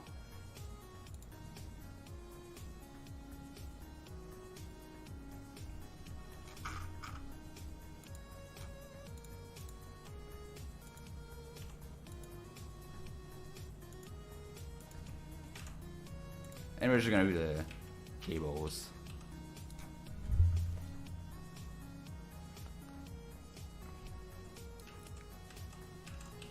Or the clothing. Like for the clothing though, I'll put a dynamic bones for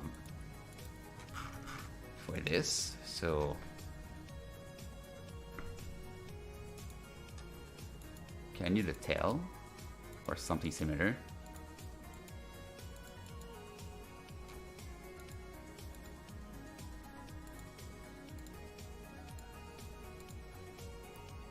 Base component is new. And I'll optimize the armature for next week.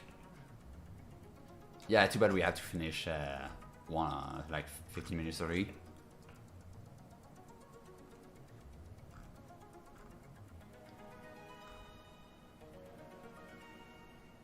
So yeah, I'm gonna put the hips. And that might screw up with stuff, though. I'm scared. So what do I want to exclude? I want to exclude 4 things. So 4. I might exclude actually 5. I'm gonna exclude the hips themselves. Can I? Oh, that's gliders. Oops. 5 excludes. Exclude the hips themselves. Exclude the legs. Tail. And the spine. So I just want to affect these here. And I want to put colliders on the legs.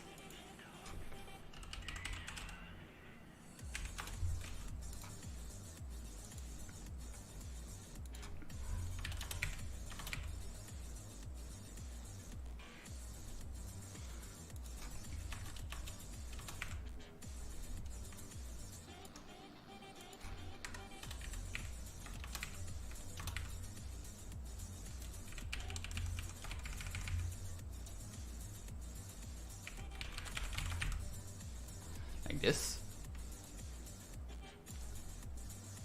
I'm gonna copy the component. Go back to the dynamic bone. Colliders, put 2 colliders. I'm gonna put a... Okay, I put it on the right leg instead. Put one on the left as well.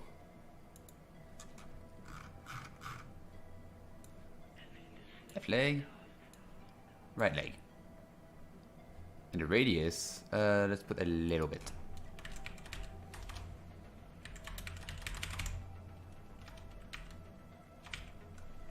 Just a little bit. So now the clothing should not go through the legs. If, let's say, you crouch,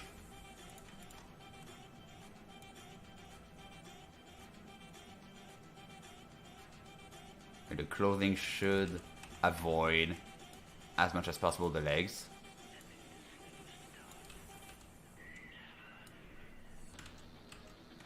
Yeah, that works.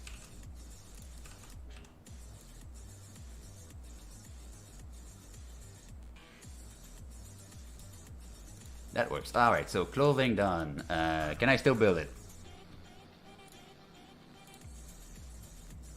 Perfect, I can still build it. Perfect. Yay. So we got the clothing done.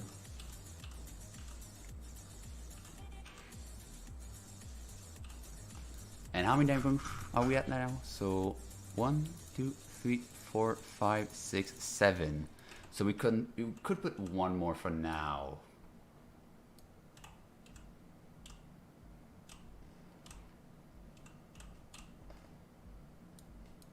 Yeah, I guess that could work. Yeah, keep the credentials. But I mean, even other games, they don't keep the credentials. So...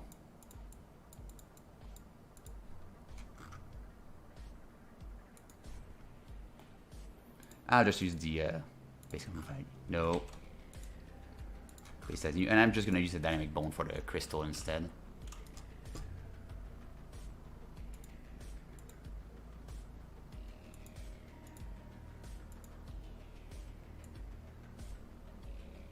Leg crystal.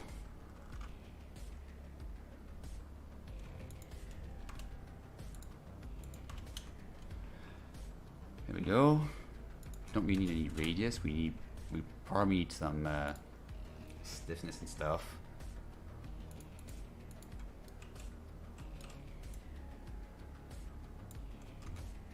Yeah, we'll need some. Remove the damping a little bit. Let's move that a bit down.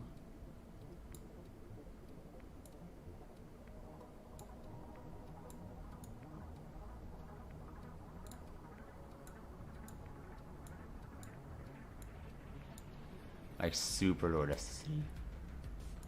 And we've got a lot of damping.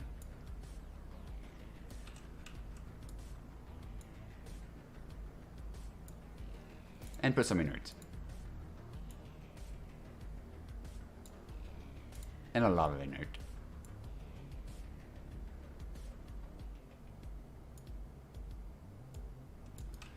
There we go. I guess we've got something to build now. So we'll be able to try that. Based on values. If I press build and upload, no errors, we're fine. So overrides. Dynamic bones, apply. Dynamic bone, no. Dynamic bone, apply. Collider, apply. Apply. That one I'm going to no. Come on, revert. And that one, apply. Revert. There we go. We good? We good.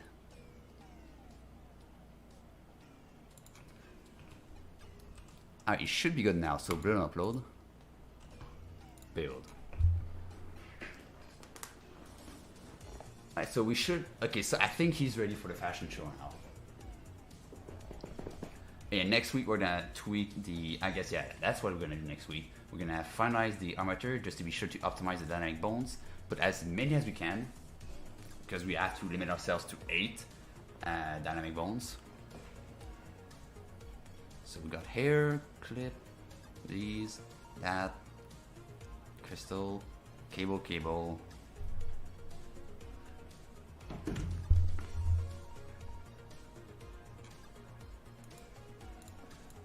So I'm gonna call it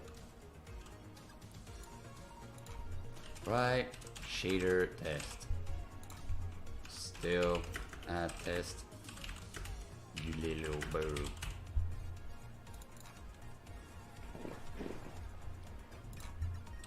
At the same time, I'm gonna boot up the launcher.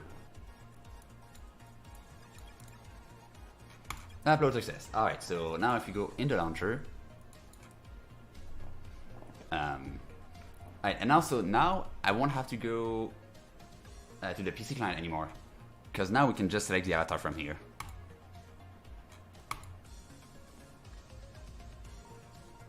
And there it is. Stood up, a little bird. Use the avatar. So now we'll stop the stream here and go in world to prepare for the fashion show. But yeah, hopefully you enjoyed the progress we did today. So we did lots of shaders, most of the dynamic bones.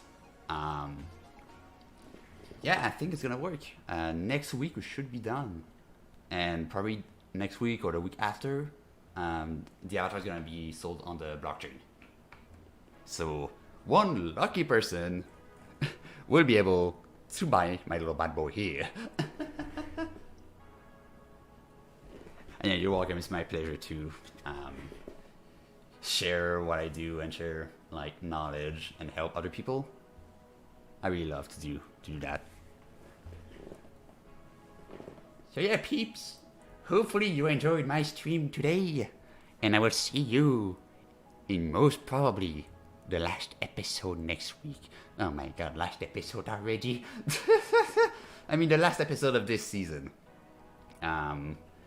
Because when I'll be done with this avatar, I'm gonna sketch another one, and we'll start another season. So yeah, we're not done, boys. We're not done. But yeah, thank you again for watching today's episode, and I will see you next Saturday. Next Sunday. Bye bye.